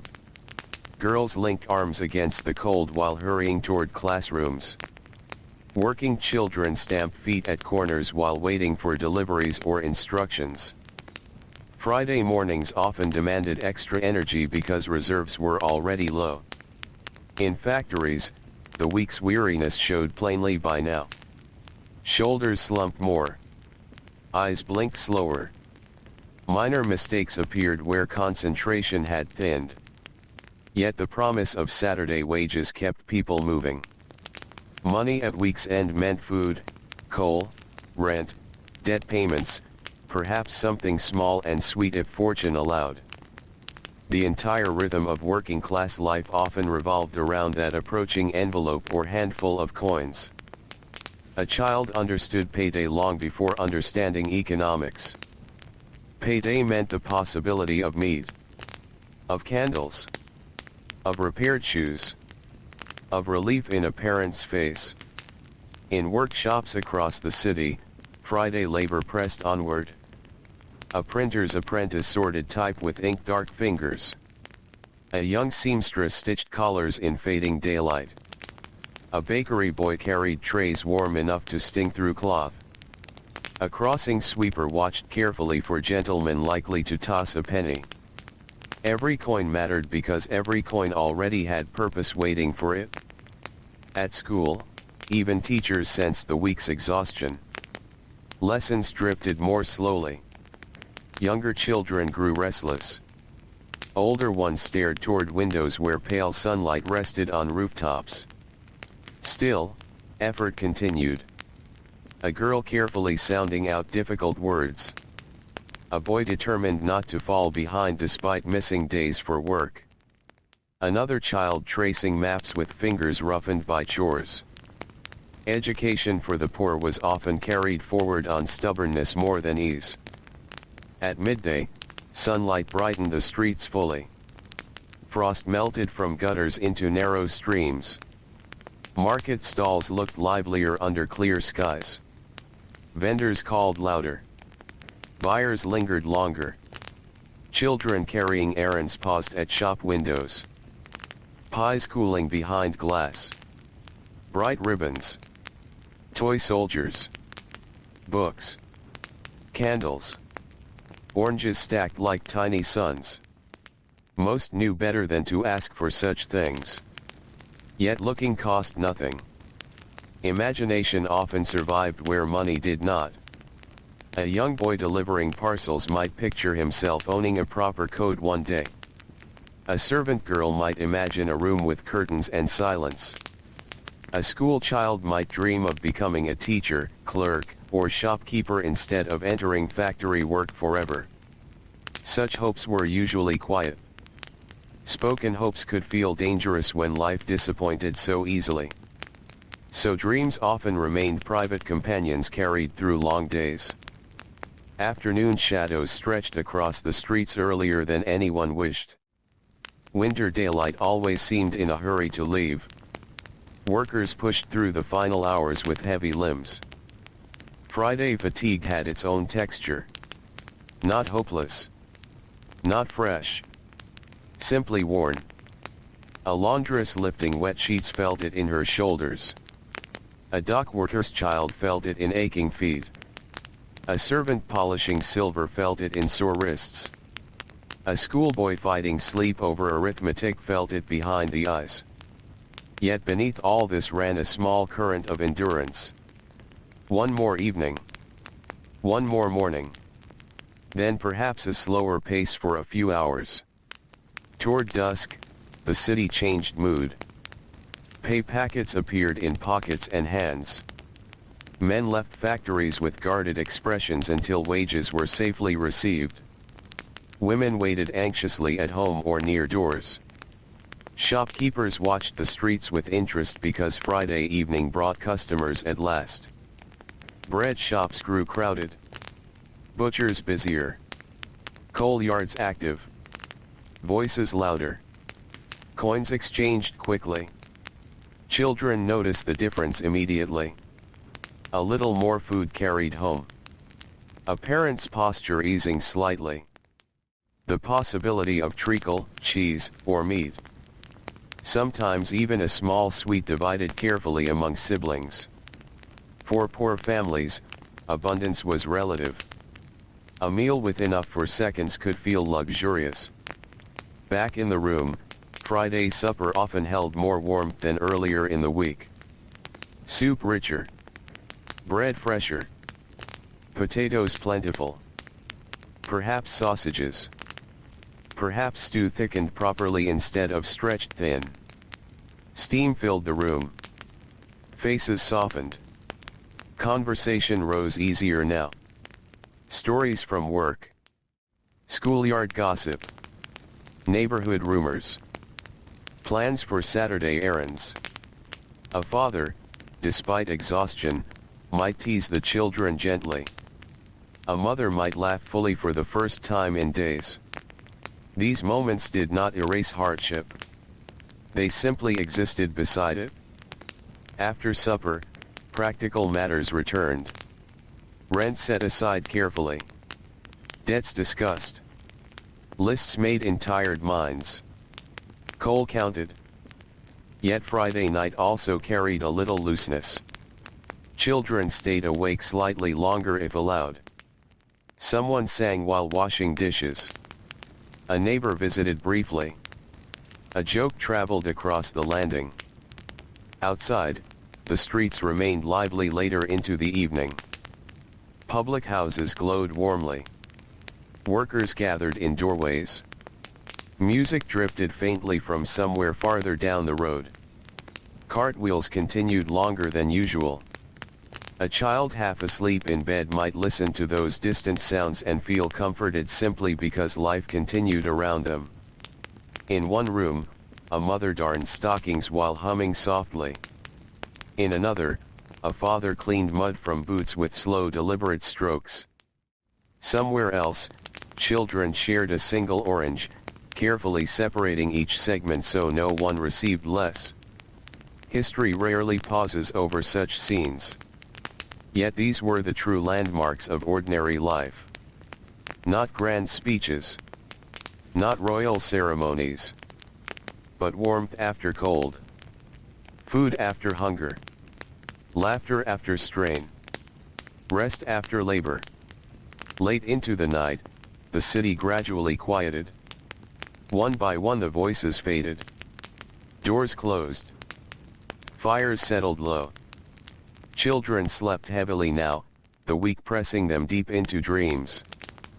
Parents lingered awake slightly longer, listening to the peaceful breathing nearby, allowing themselves one small moment of relief before sleep. Because tomorrow was Saturday. And even in hard lives, Saturday carried its own kind of hope. Saturday mornings began differently. The change was subtle at first, almost too small to name. The same cold floorboards waited beside the bed. The same narrow room. The same careful tending of the fire. Yet beneath the ordinary motions lived another feeling, lighter than the rest of the week. Even before fully waking, children sensed it. Saturday. Not a day of complete rest for most poor families. Far from it. Work still existed. Chores remained endless. Shops bustled harder than ever. Many trades grew busier on Saturdays, not quieter. And yet the day carried a loosened rhythm because Sunday stood somewhere ahead like a distant warm light. The father rose in darkness as usual, but his movements seemed a fraction less heavy.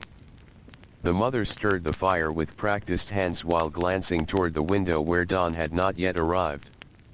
A child, still beneath blankets, smiled faintly without fully waking because the thought of Saturday had reached them even in sleep.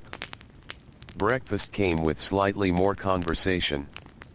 A boy asked if there might be enough time later for marbles in the lane. A girl wondered aloud whether the market would have oranges yet. The youngest child, still half dreaming, demanded jam with enormous confidence despite there being none. Someone laughed softly. Laughter before sunrise felt almost luxurious.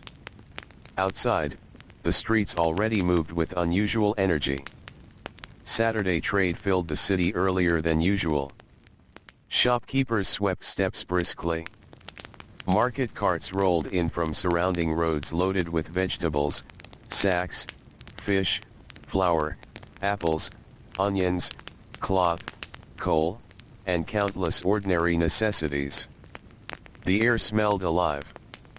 Fresh bread, cold iron, horse steam, coal smoke, cabbage leaves crushed underfoot, coffee drifting from wealthier streets. Children stepped into this world quickly. Some hurried to work before the best-selling hours passed. Flower girls arranged bunches carefully. Newspaper boys called louder than ever. Crossing sweepers watched for busy traffic. Messengers darted through crowds carrying parcels and notes. Saturday could bring better earnings if fortune was kind. And fortune mattered deeply. A few extra pennies might mean meat on Sunday. Candles enough for the week. A repaired boot. A little sugar. A ribbon. Perhaps even time bought back from worry for one evening. In workshops and factories, labor continued, though often with a different mood. Workers counted hours more consciously. Conversations rose slightly easier. Someone whistled under their breath. Someone else spoke of plans for tomorrow. Even tiredness shifted shape when rest was near. A boy in a print shop stacked papers faster than usual because he hoped to leave before dusk. A young servant polished silver with determined speed, dreaming already of Sunday afternoon outdoors. A girl sewing cuffs by the window imagined sunlight in the park while her needle moved steadily on. Hope can survive on very small distances. At schools, Saturday lessons often felt shorter regardless of the clock. Children sensed freedom approaching and became restless with anticipation. Feet tapped. Eyes wandered toward windows. Teachers struggled to hold attention against the powerful idea of an afternoon partly unclaimed. When release finally came, the streets burst briefly into noise and motion. Children spilled from school doors like birds from opened cages. Caps flew crooked. Voices rose. Boots pounded pavements. For a little while, exhaustion lifted under excitement. Even poor children, even tired children, still carried enormous reserves of joy waiting for permission. At markets, Saturday crowds thickened by noon. Families moved between stalls comparing prices carefully. Mothers balanced baskets against hips while calculating meals in their heads. Fathers discussed wages, work rumors, weather predictions. Children stared wide-eyed at cakes, bright fruit, ribbons, toys, and roasted chestnuts.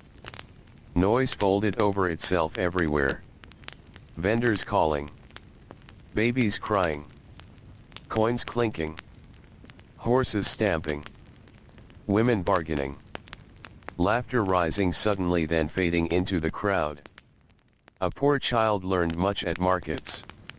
How to choose the cheapest potatoes. How to spot bruised apples hidden beneath good ones. How to carry eggs without breaking them. How to wait patiently while adults made impossible choices between needs. Many children helped stretch household money through sharp observation. They knew which baker lowered prices near closing time, which butcher offered bones cheaply for soup, which vendor might add an extra carrot for loyal customers. Knowledge itself became a survival skill. By afternoon, working-class neighborhoods carried an atmosphere unlike the rest of the week. Washing hung from windows. Music drifted from open doors. Men repaired chairs or sharpened knives outdoors where light remained strong. Women chatted across courtyards while peeling vegetables. Children played longer and louder. There was still labor everywhere.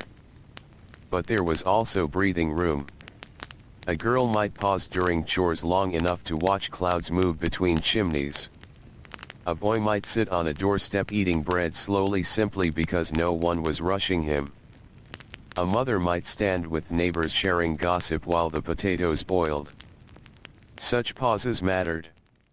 Human beings are not built only from labor. They are also built from moments between labor. In wealthier districts, Saturdays carried shopping and leisure. In poorer districts, they carried preparation and recovery. Floors scrubbed for Sunday. Clothes washed. Hair cut if possible. Boots cleaned carefully. Rooms aired. Bread purchased. Soup prepared ahead. Children were often bathed on Saturday nights, a process both practical and chaotic in crowded homes. Water heated on the stove. Tin tubs brought near the fire.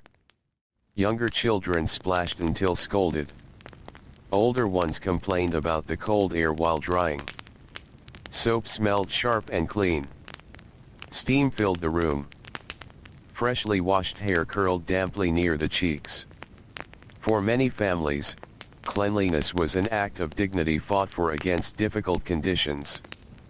By evening, the city glowed warmly beneath gas lamps and fading daylight. Saturday dusk carried a curious mixture of fatigue and relief. The week had nearly released its grip. Workers walked home slower now. Children lingered outdoors longer. Music traveled farther through open windows.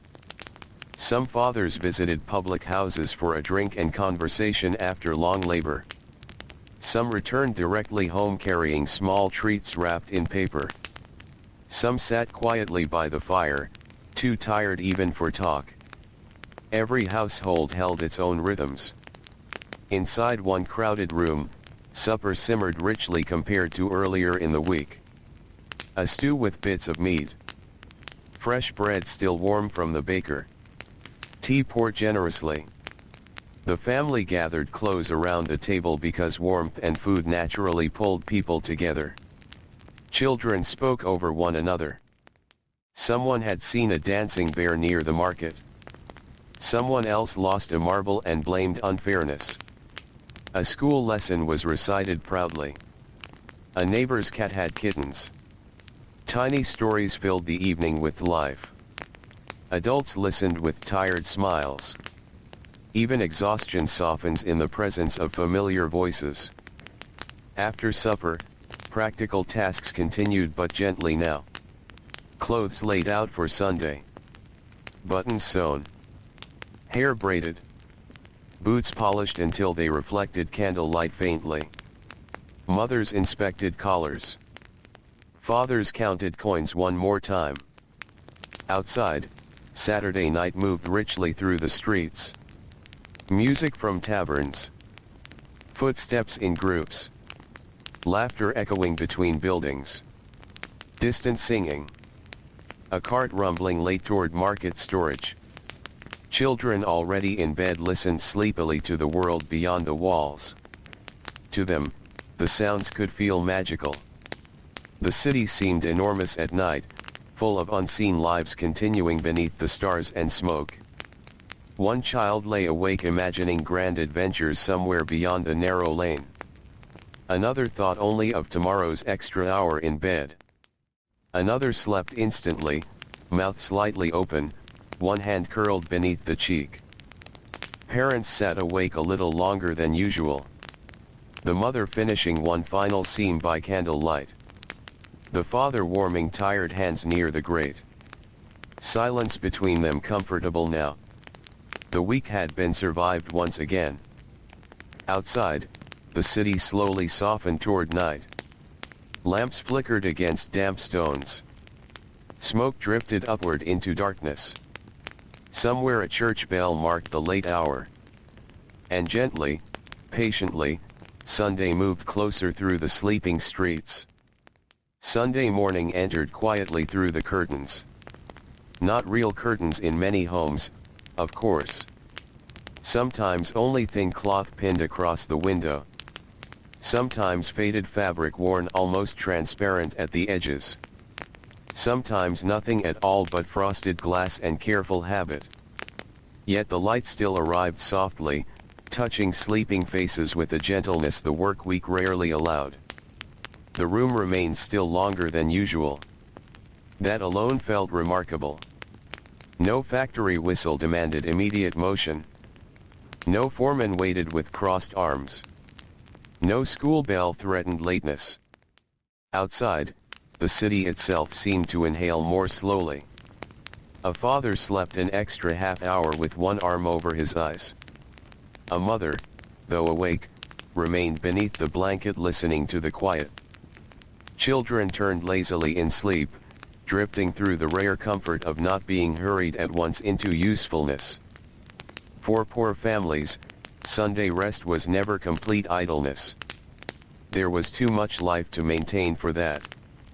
Yet even partial rest can feel deep when the body is accustomed to constant demand. Eventually the household began to stir.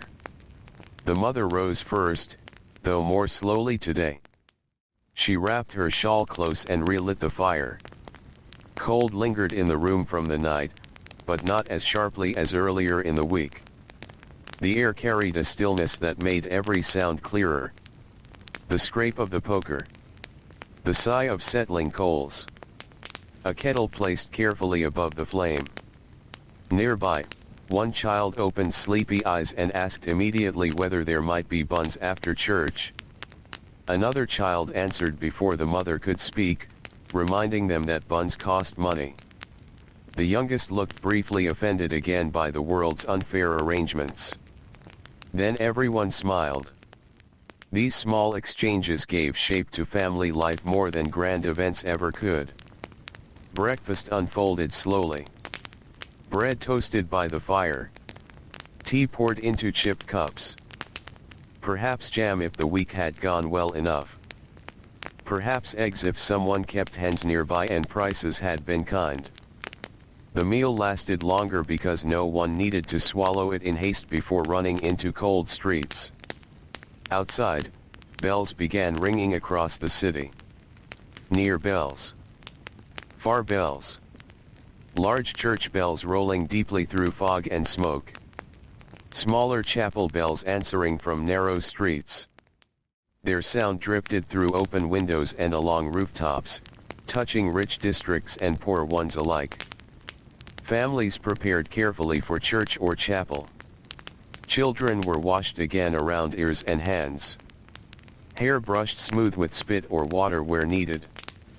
Best clothes brought out from pegs and folded chairs.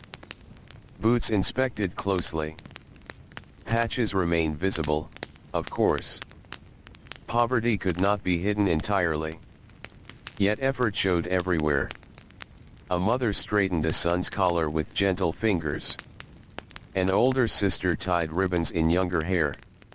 A father brushed dust from worn sleeves. These acts carried dignity within them. The streets outside filled gradually with people walking at slower pace than weekdays allowed. Men in jackets polished as well as possible. Women in carefully mended dresses. Children trying not to scuff clean shoes before arrival. The city looked softer on Sundays. Shops closed or half-shuttered. Less smoke from factories. Fewer carts. More conversation. Even the horses seemed quieter somehow. As families walked, children noticed things easily missed during working days. The shine of sunlight on church windows. Pigeons gathering near crumbs. The smell of roasting meat from wealthier houses. Fresh flowers outside a small shop. A cat asleep on a warm stone step. Childhood still existed in moments of observation. Inside churches and chapels, warmth gathered from many bodies close together. Coats steamed faintly from cold air outside. Candles flickered. Hymns rose unevenly but earnestly toward high ceilings stained with years of smoke and prayer. Children sat beside parents trying varying degrees of patience. Some listened sincerely. Some traced patterns in wood with fingertips. Some fought sleep after weeks of early rising. Some watched dust floating through colored light. For poor families, religious spaces offered more than worship alone. They offered order, community, music, warmth, moral instruction, and perhaps most importantly, a feeling that suffering was seen by someone larger than landlords or employers. Whether comfort truly arrived there depended on the person. But hope often entered quietly through familiar hymns and steady ritual. After services, streets became lively again. Neighbors gathered in knots of conversation. News traveled quickly. Who had found work? Who was ill? Whose rent had risen? Which family might leave for another district? Who needed help?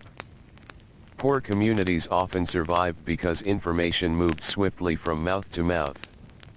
Children hovered nearby while adults spoke, pretending not to listen while hearing everything. Then came Sunday dinner. For many families, this was the finest meal of the week, though fine remained relative. A small roast if money allowed.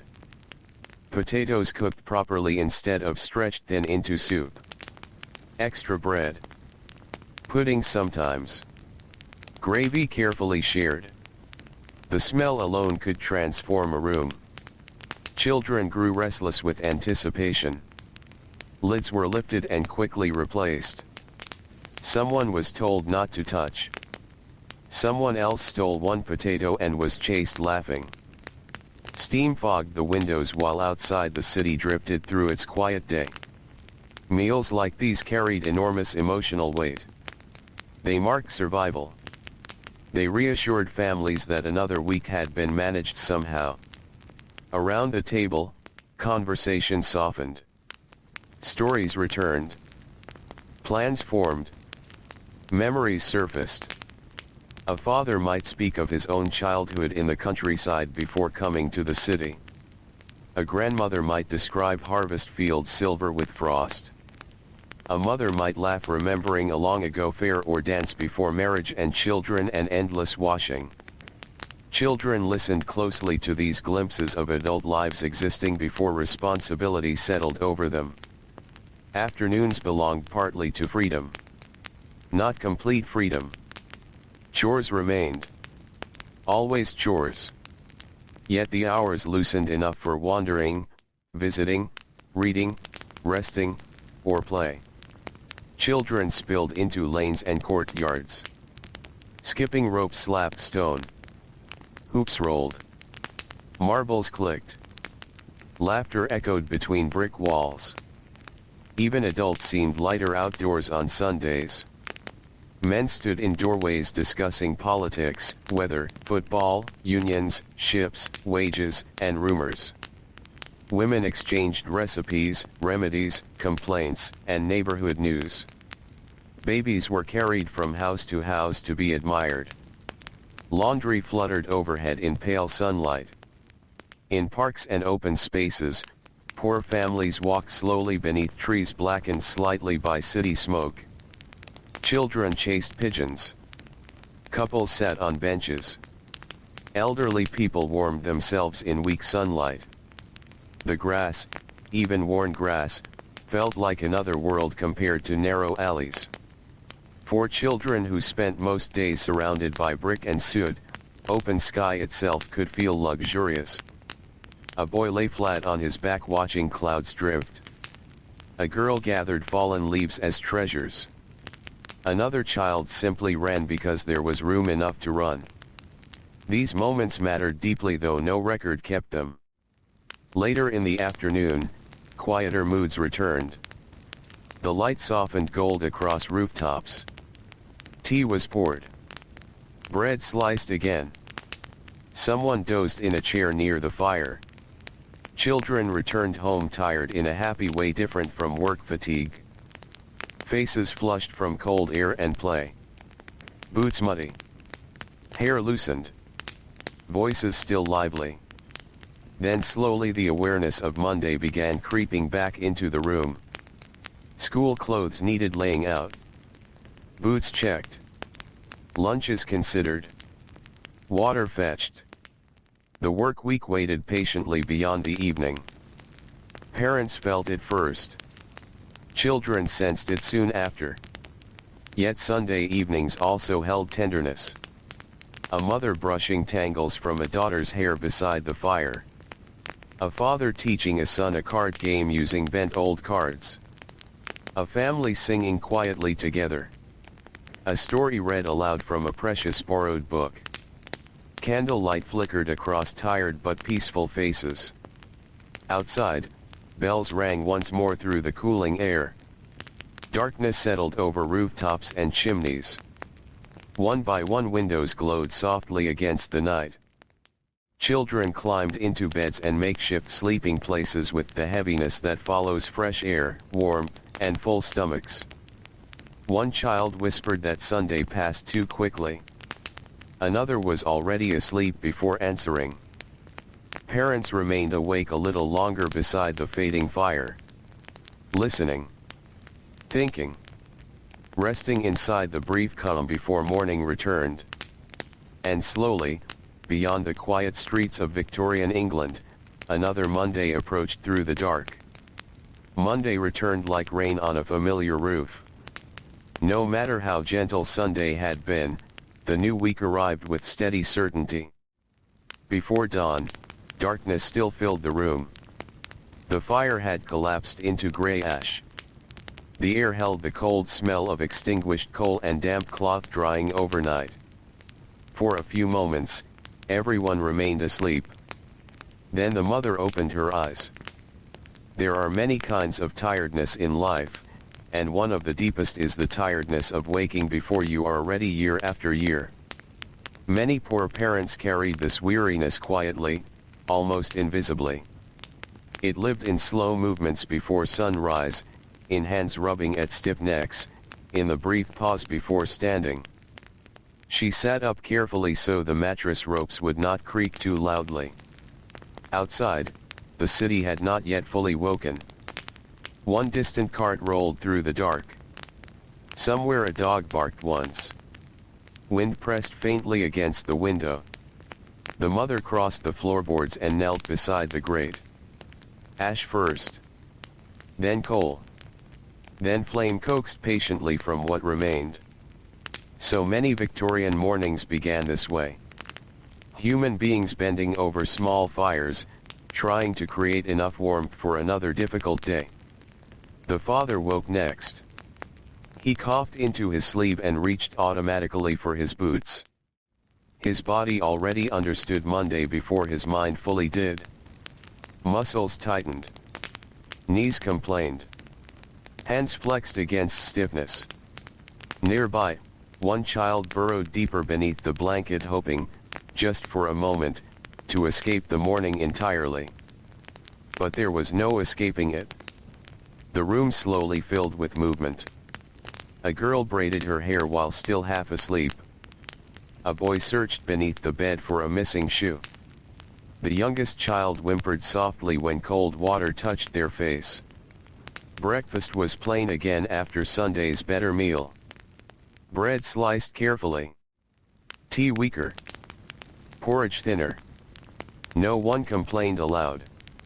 In poor households, disappointment often remained quiet because there was little use in speaking it. Outside, Monday spread through the streets in gray-blue light. Chimneys released fresh smoke into the sky. Windows brightened one by one. Doors opened. Footsteps multiplied. The city was waking for work. Children stepped back into weekday roles with practiced speed. School satchels lifted. Aprons tied. Caps pulled low. Errands remembered. The softness of Sunday folded away like carefully stored clothing. A schoolboy hurried through cold air with arithmetic still unfinished in his bag. A servant girl walked toward wealthier streets carrying yesterday's exhaustion already inside her bones. A young crossing sweeper leaned on his broom waiting for the city traffic to thicken. Monday always asked the same question. Can you continue? And most people did because they had no choice. Factories resumed their endless rhythm. Belts turned overhead. Steam hissed. Machines rattled and clanged until conversation became impossible except in quick gestures and shouted fragments. Children working there moved almost automatically by now. Tie the thread. Lift the basket. Carry the bobbin. Sweep beneath the frame. Watch the gears. Do not slow down. Labor repeated often enough becomes something the body performs even while the mind drifts elsewhere. Some children thought about food. Some about sleep. Some about nothing at all because exhaustion had flattened imagination for the day. In schools, Monday lessons felt especially difficult after Sunday freedom. Children stared at copybooks while minds wandered toward parks, games, stories, or the memory of warm dinner by the fire. Teachers called attention back again and again. Ink scratched paper. Chalk squeaked. Rain began outside near midday, tapping steadily against windows. A boy near the back row struggled to keep his eyes open after waking before dawn to help his father load crates. A girl recited geography perfectly despite sore hands from weekend washing work at home. The classroom gathered all kinds of hidden effort. Elsewhere, the city's poorer mothers continued their own unending Monday.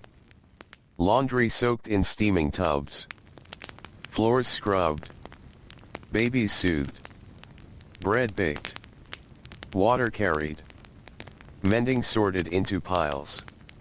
Coal purchased carefully. The domestic labor of poor women rarely truly paused. Even Sundays only softened its edges. A mother might stand for hours over washing while worrying silently about rent due Thursday. She might smile at neighbors while calculating whether the coal would last through the week. She might save the best potato unconsciously for a child without even noticing herself doing it. Love often lived inside tiny acts of sacrifice repeated so often they became invisible. By afternoon, Monday fatigue settled over the city fully. Children returning from school walked slower now. Messenger boys rubbed cold hands together between deliveries.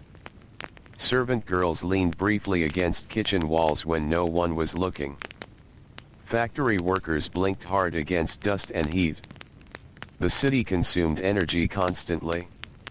And yet life continued within it. A little girl skipped along the pavement singing to herself despite worn shoes. Two boys argued passionately over marbles as if nothing else in the world mattered. A baby laughed uncontrollably at steam rising from a kettle. Joy survived in scraps and flashes.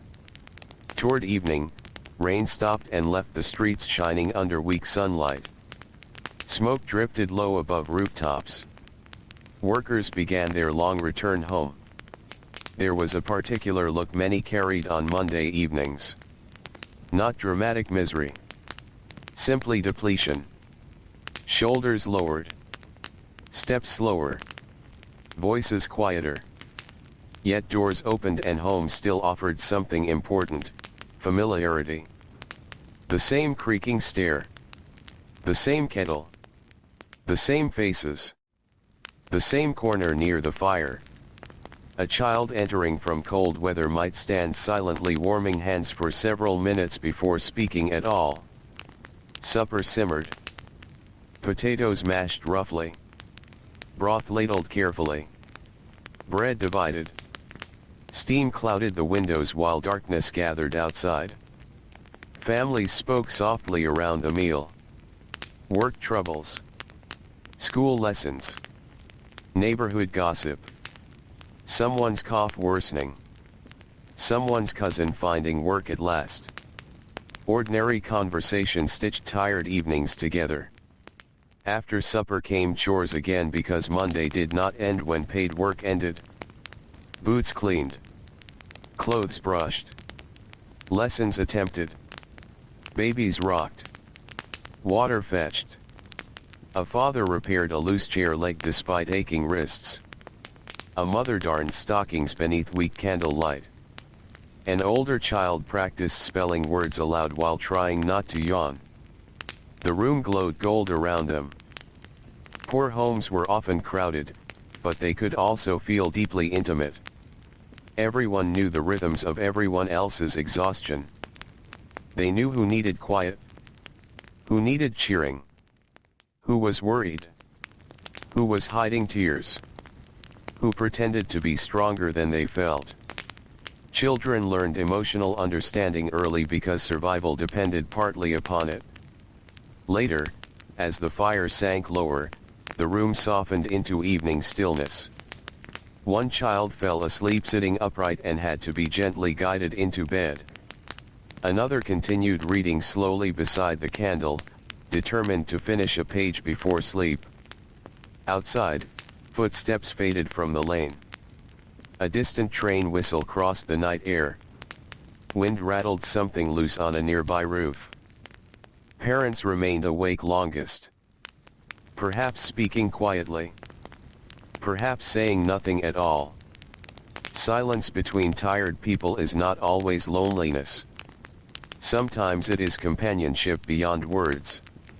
Eventually the candle went out. Darkness settled over the room. Children breathed deeply beneath blankets patched many times over. The city itself seemed to rest at last beneath smoke and stars. And somewhere beyond the rooftops, Tuesday was already beginning its slow approach once again. Tuesday arrived beneath steady rain. The sound had begun sometime during the night, soft at first, then firmer toward dawn.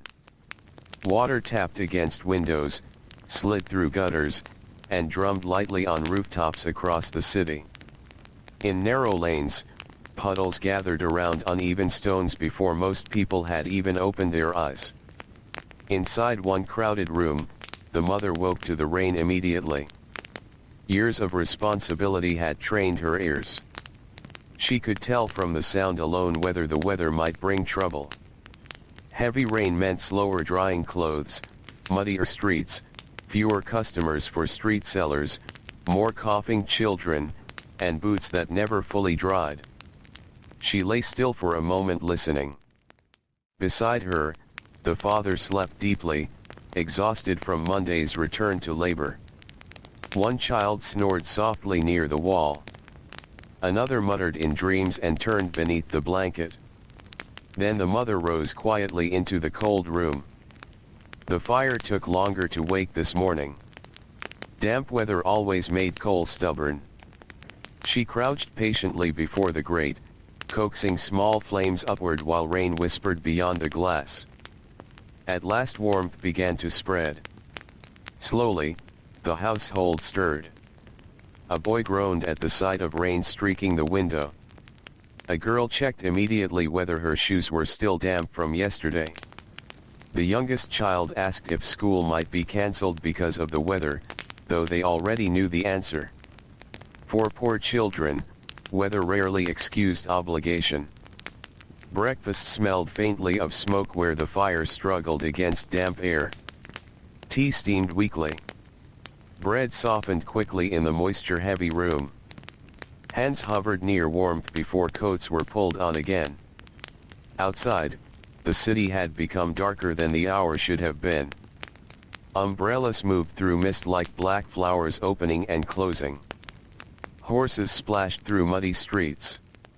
Cartwheels hissed over wet stones.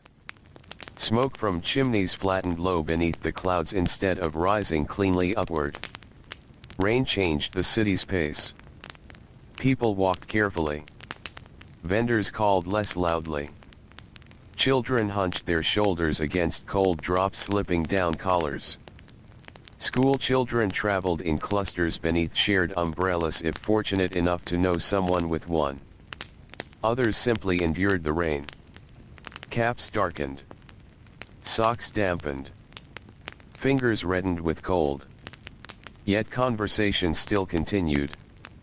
Children spoke about lessons, rumors, games planned for better weather, and stories heard at home the night before. Even in rain, childhood searched stubbornly for lightness. Working children faced a harder morning. A crossing sweeper's work grew busier but colder. A newspaper boy struggled to keep papers dry beneath his coat. Flower sellers watched petals weaken in the wet air. Messenger boys carried rain inside every doorway they entered. Weather touched every trade differently. In factories and workshops, wet clothes steamed slowly near machines and ovens. Dampness clung to sleeves and hems for hours. A girl sewing near the window rubbed warmth back into her fingers before threading another needle. A young apprentice in a carpenter's shop smelled wet wood shavings and glue all morning while rain rattled above the roof. By Tuesday, conversation among workers often grew quieter. Monday still carried traces of beginning, but Tuesday settled fully into repetition. The week stretched ahead with uncomfortable clarity. Labor became rhythm again. Lift. Carry. Scrub. Write. Sweep. Stitch. Repeat. Many Victorian workers measured time not through calendars but through bodily sensation. Monday in the shoulders. Tuesday in the feet. Wednesday behind the eyes. Thursday in the back. Friday everywhere. At school, rain darkened the classroom enough for lamps to burn longer than usual. Wet coats hung beside the door. The room smelled of damp wool, chalk dust, and muddy boots. Children sat shivering at first until the crowded warmth slowly built. Lessons continued steadily. Reading aloud. Arithmetic copied carefully. Maps traced. Verses repeated. A teacher walked between rows while rainwater tapped steadily against the windows beside them. One little boy near the front could barely keep from staring outside where puddles gathered beneath the gutters. Another child beside him copied sums with fierce concentration, determined not to fall behind despite missing school frequently for errands and work. Effort often hid quietly inside ordinary classrooms. At midday, the rain eased briefly. The city exhaled. Street sellers hurried back into busier corners. Market stalls reopened coverings. Children poured from school doors grateful for movement and air after long hours indoors. Puddles reflected the pale sky between rows of brick buildings. Boys jumped across them recklessly. Girls lifted skirts carefully while crossing muddy lanes. A stray dog shook rainwater in every direction and earned delighted laughter from nearby children. Small moments of amusement traveled quickly through tired communities. Lunches were modest. Bread wrapped in cloth. Cold potatoes. Cheese if luck allowed. Some children ate quickly to leave time for games despite weather. Others sat quietly conserving energy. Hunger often made children older in certain ways.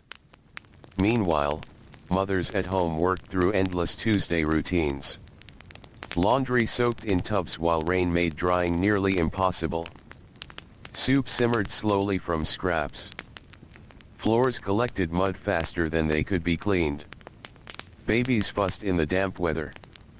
A mother might stand by the window calculating silently whether the coal would last until Friday. Poverty required constant arithmetic.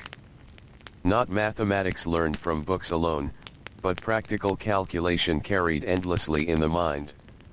How much bread remains? How many candles left?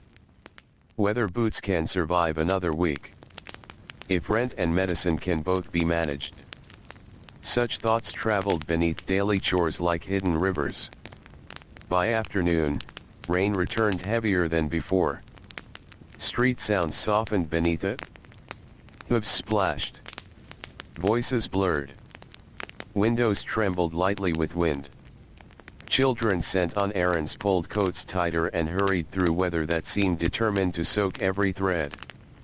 A servant girl crossing town with parcels felt water creep slowly through her shoes.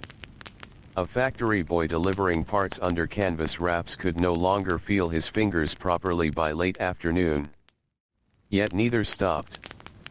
Stopping was expensive.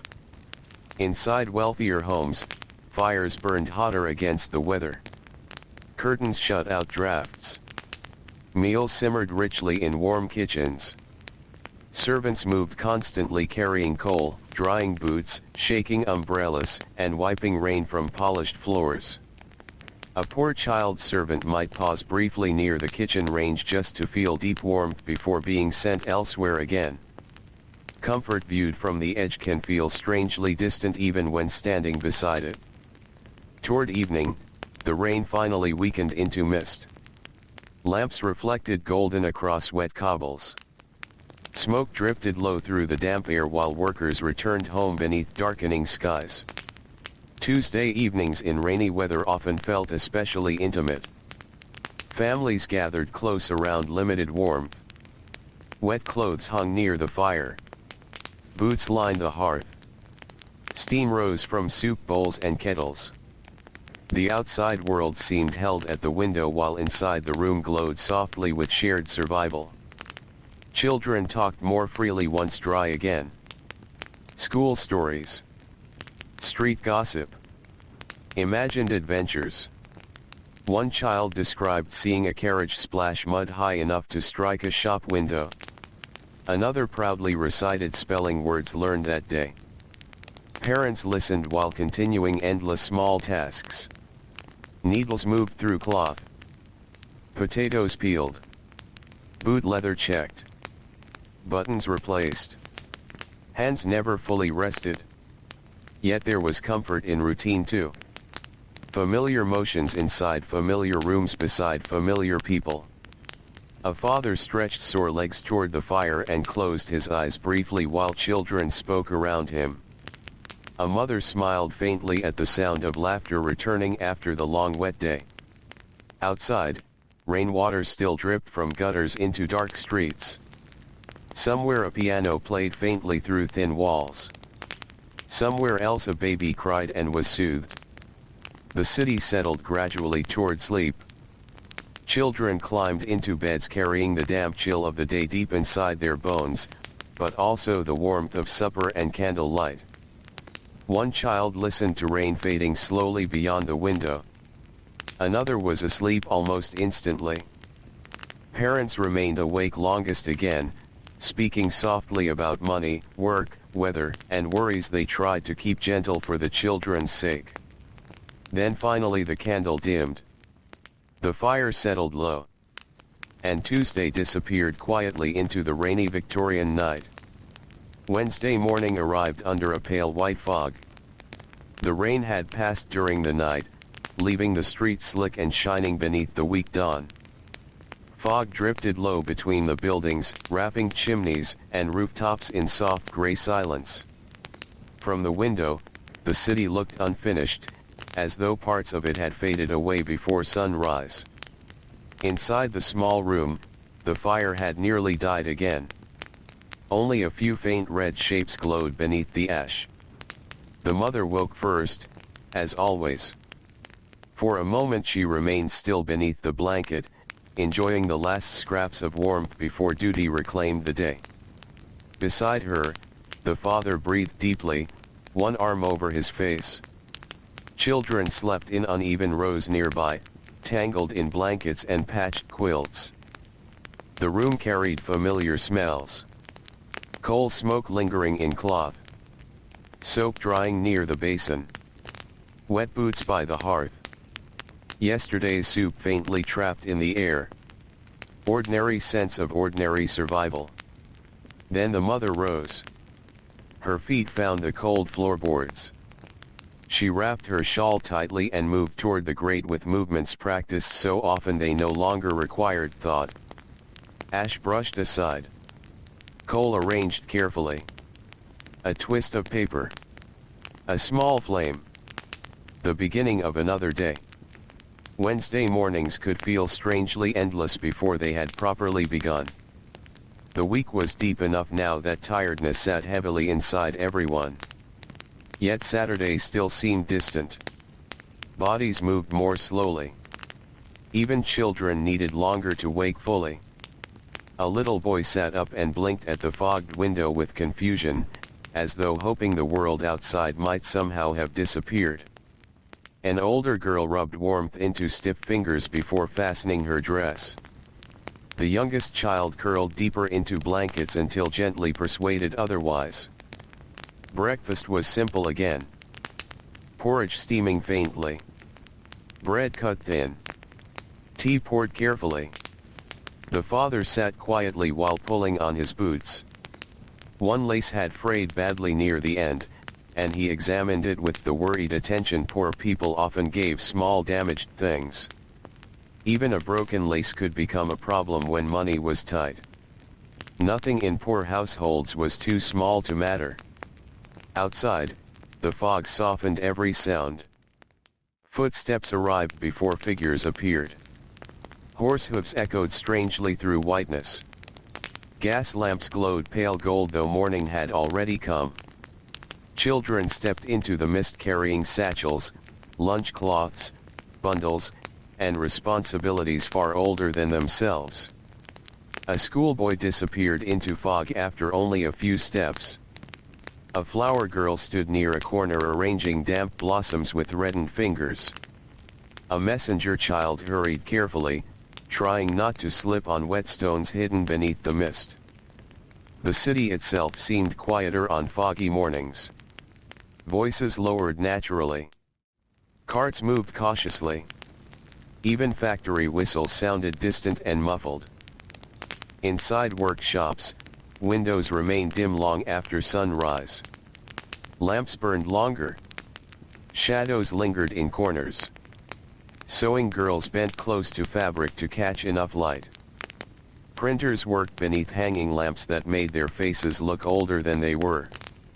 A young apprentice in a watchmaker's shop squinted carefully over tiny metal pieces while fog pressed against the glass outside. His shoulders already ached though the day had barely begun. Work often entered children's bodies before adulthood ever arrived. At school, the fog gave classrooms a sleepy feeling. The windows blurred white. Condensation gathered at the corners. Children entered carrying cold air with them, rubbing hands together before lessons began. The teacher's voice rose steadily through the room. Reading. Writing. Geography. History. Pen scratches and coughing mixed together softly. One child stared at the fog outside while pretending to copy sums. Another listened intently, determined to answer correctly at least once today. A little girl near the stove secretly stretched her shoes closer to the warmth so the leather might dry faster before walking home again. Children's worries were often practical.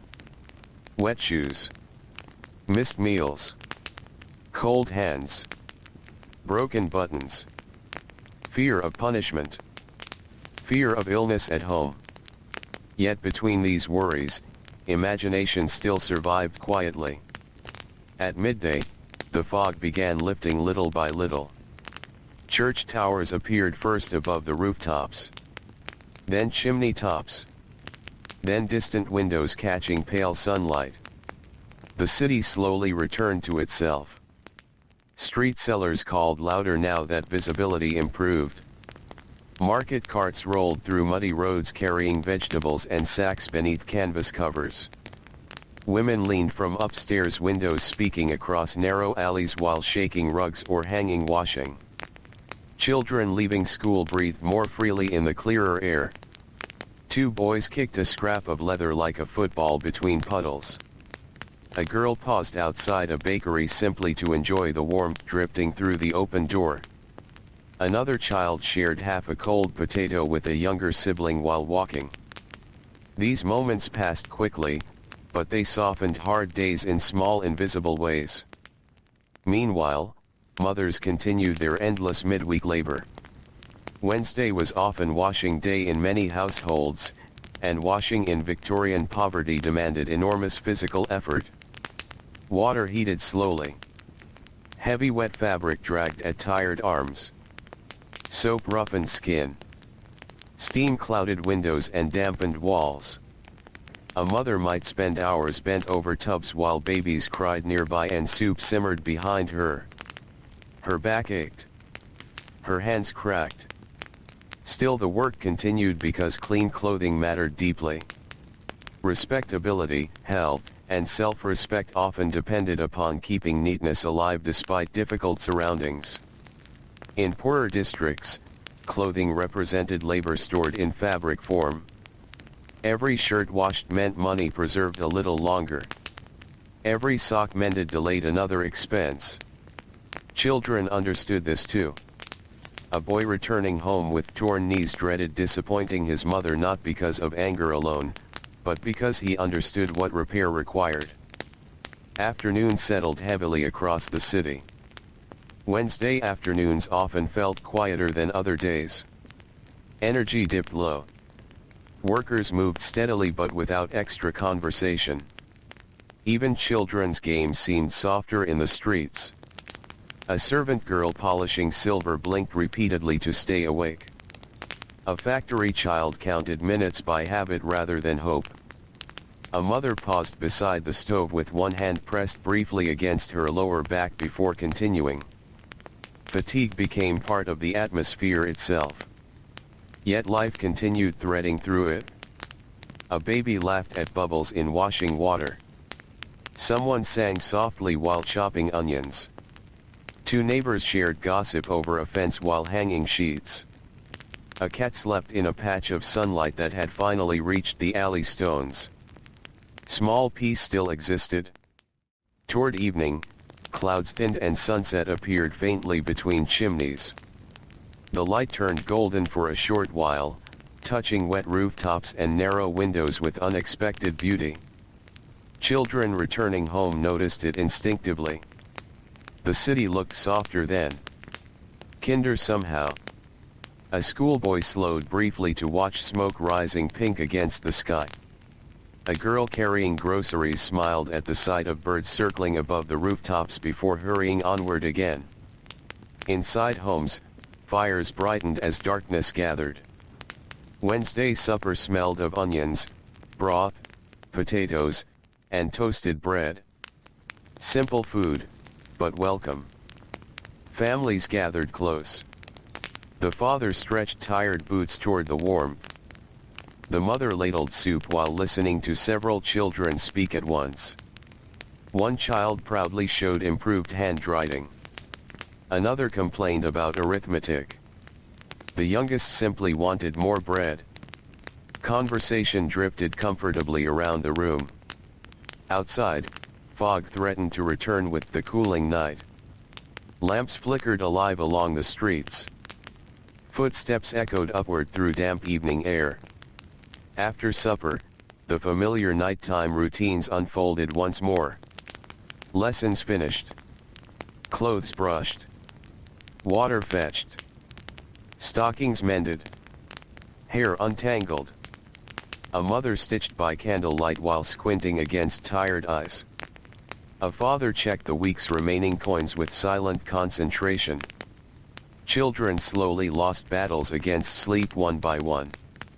There is a particular tenderness in exhausted households at night. People speak more softly then. Movements slow. Tempers cool beneath weariness. Even the smallest comfort feels important. A blanket tucked carefully around sleeping shoulders. A cup of warm tea shared. A hand resting briefly on tired hair. Outside, the city gradually quieted beneath the returning mist. Inside, breathing deepened through the room. Wednesday faded gently into darkness. And somewhere beyond the fog-covered rooftops, Thursday was already waiting. Thursday morning came with frost along the inside edges of the window. The night had turned sharply colder after the fog cleared. Thin white patterns spread across the glass like tiny frozen rivers, delicate and silent in the pale dawn light. The room itself felt still, almost brittle with cold. For a little while no one moved. Children slept curled tightly beneath blankets, seeking warmth from one another. The fire had gone fully dark during the night, leaving only gray ash and faint traces of smoke. Then the father woke coughing. The sound echoed softly through the room before fading again into silence. He sat up slowly, shoulders rounded against the cold, and rubbed both hands across his face. Thursday tiredness had settled deeply into him now. It lived in his joints, in the heaviness of his breathing, in the careful way he rose from bed so quickly stiffened muscles would obey. Nearby, the mother opened her eyes too. They exchanged no words at first. None were needed. Years of shared hardship often create a quiet understanding stronger than conversation. She crossed the room toward the grate. He reached for boots still damp near the seams despite days beside the fire. And together, without ceremony, they began another morning. The children woke reluctantly. An older girl immediately pulled blankets around the youngest child before dressing herself. A boy groaned softly at the sight of frost on the window and tucked his feet beneath him for one final moment of warmth. The cold made every task slower. Buttons fumbled beneath numb fingers. Water in the basin stung skin awake. Clothing chilled from the night touched bodies sharply before warming. Breakfast carried extra importance on winter mornings. Warm porridge could steady a child for hours against cold streets and drafty classrooms. Tea warmed hands around cups before it warmed anything else. The mother stirred the pot carefully, stretching what little remained. No one asked for more today. Outside, the city glittered faintly beneath frost and weak sunlight. Chimney smoke rose straight upward into the still morning air. Cobblestones shone silver where ice had formed during the night. Horses stepped carefully. Cartwheels cracked thin frost along the edges of puddles. Children hurried faster in cold weather. Movement meant warmth. A schoolboy blew into reddened hands while walking. Two girls linked arms beneath shawls against the wind. A newspaper child stamped his feet at the corner while waiting for deliveries. The city smelled different in winter. Coal smoke stronger. Bread richer in the cold air. River dampness sharper. Leather, horse, frost, and chimney soot woven together beneath the pale sky. At factories and workshops, fires and machines created islands of warmth surrounded by cold streets outside. Workers entered carrying frost on coats and cuffs. Breath drifted visibly indoors until the room slowly heated from labor and crowded bodies. In a bakery, ovens glowed bright against the gray morning. Dough rose beneath cloths. Flour dust floated through warm light. A young delivery boy lingered near the ovens whenever possible before being sent back into the cold carrying fresh loaves beneath his arm.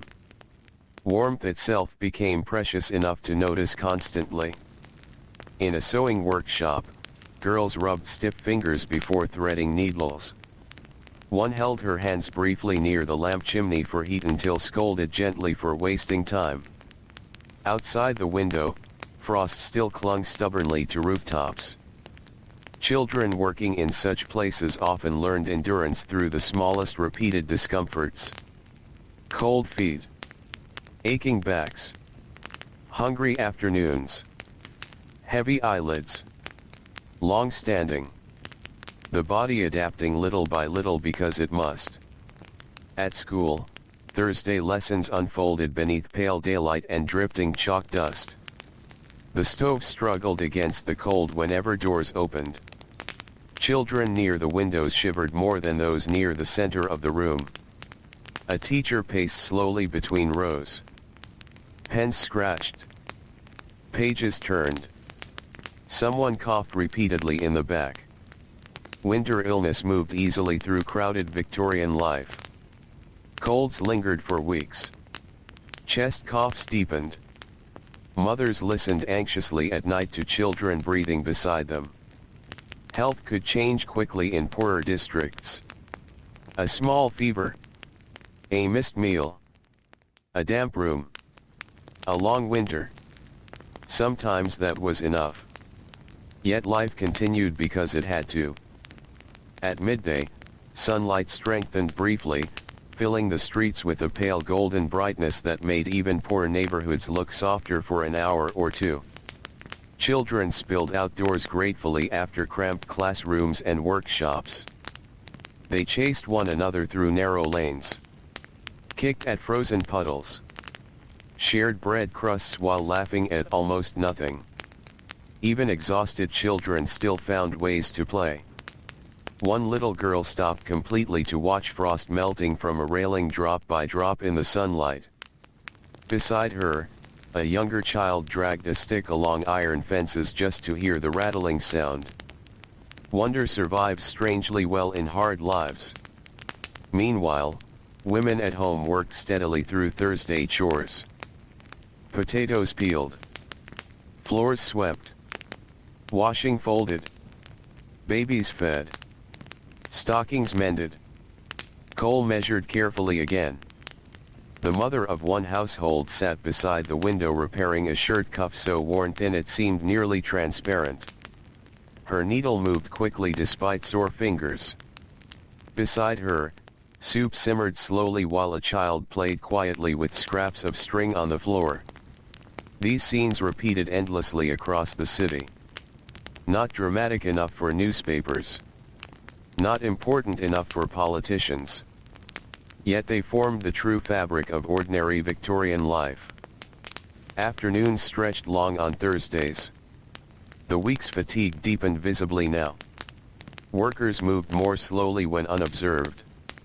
Children lost concentration more easily. Tempers shortened around hunger and cold. A messenger boy missed a step and nearly dropped his parcels. A servant girl leaned against the kitchen wall for 3 silent seconds before continuing. A school child stared blankly at arithmetic that would have seemed simple on Monday morning. Bodies have limits even when poverty demands otherwise. Toward late afternoon, clouds rolled in once more, dulling the sunlight and bringing an early darkness to the streets. Gas lamps flickered alive while the workday still continued. Smoke thickened low above rooftops. The city looked tired. Homeward footsteps began at last. Workers crossed bridges over dark water. Children hurried through alleys carrying satchels and errands. Street vendors counted small earnings with cold fingers. Everyone moved toward warmth where they could find it. Inside homes, fires brightened the walls with soft orange light. Thursday suppers were often plain again by this point in the week. Soup stretched thinner. Bread counted carefully. Perhaps onions fried in dripping. Perhaps only tea and toast. Yet hunger transformed simple meals into comfort. The family gathered close around warmth and food while outside winter pressed against the windows. A father removed boots slowly, wincing slightly though trying not to show it. A mother poured tea while listening to children describe schoolyard quarrels and lessons. One child proudly recited a poem remembered correctly. Another asked whether snow might come soon. Conversation drifted gently through the room like warmth itself. After supper came the evening rituals once more. Homework beside candlelight. Needles through cloth. Boots brushed for morning. Water carried upstairs. Ashes sorted in the grate. The older children helped automatically now. Victorian poverty often left little room for prolonged childhood dependence. Responsibility arrived early and stayed. Yet tenderness remained too. A mother smoothing tangled hair away from a sleepy forehead. A father pretending sternness while secretly amused by childish chatter. Siblings sharing blankets for extra warmth. Outside, the wind strengthened after dark.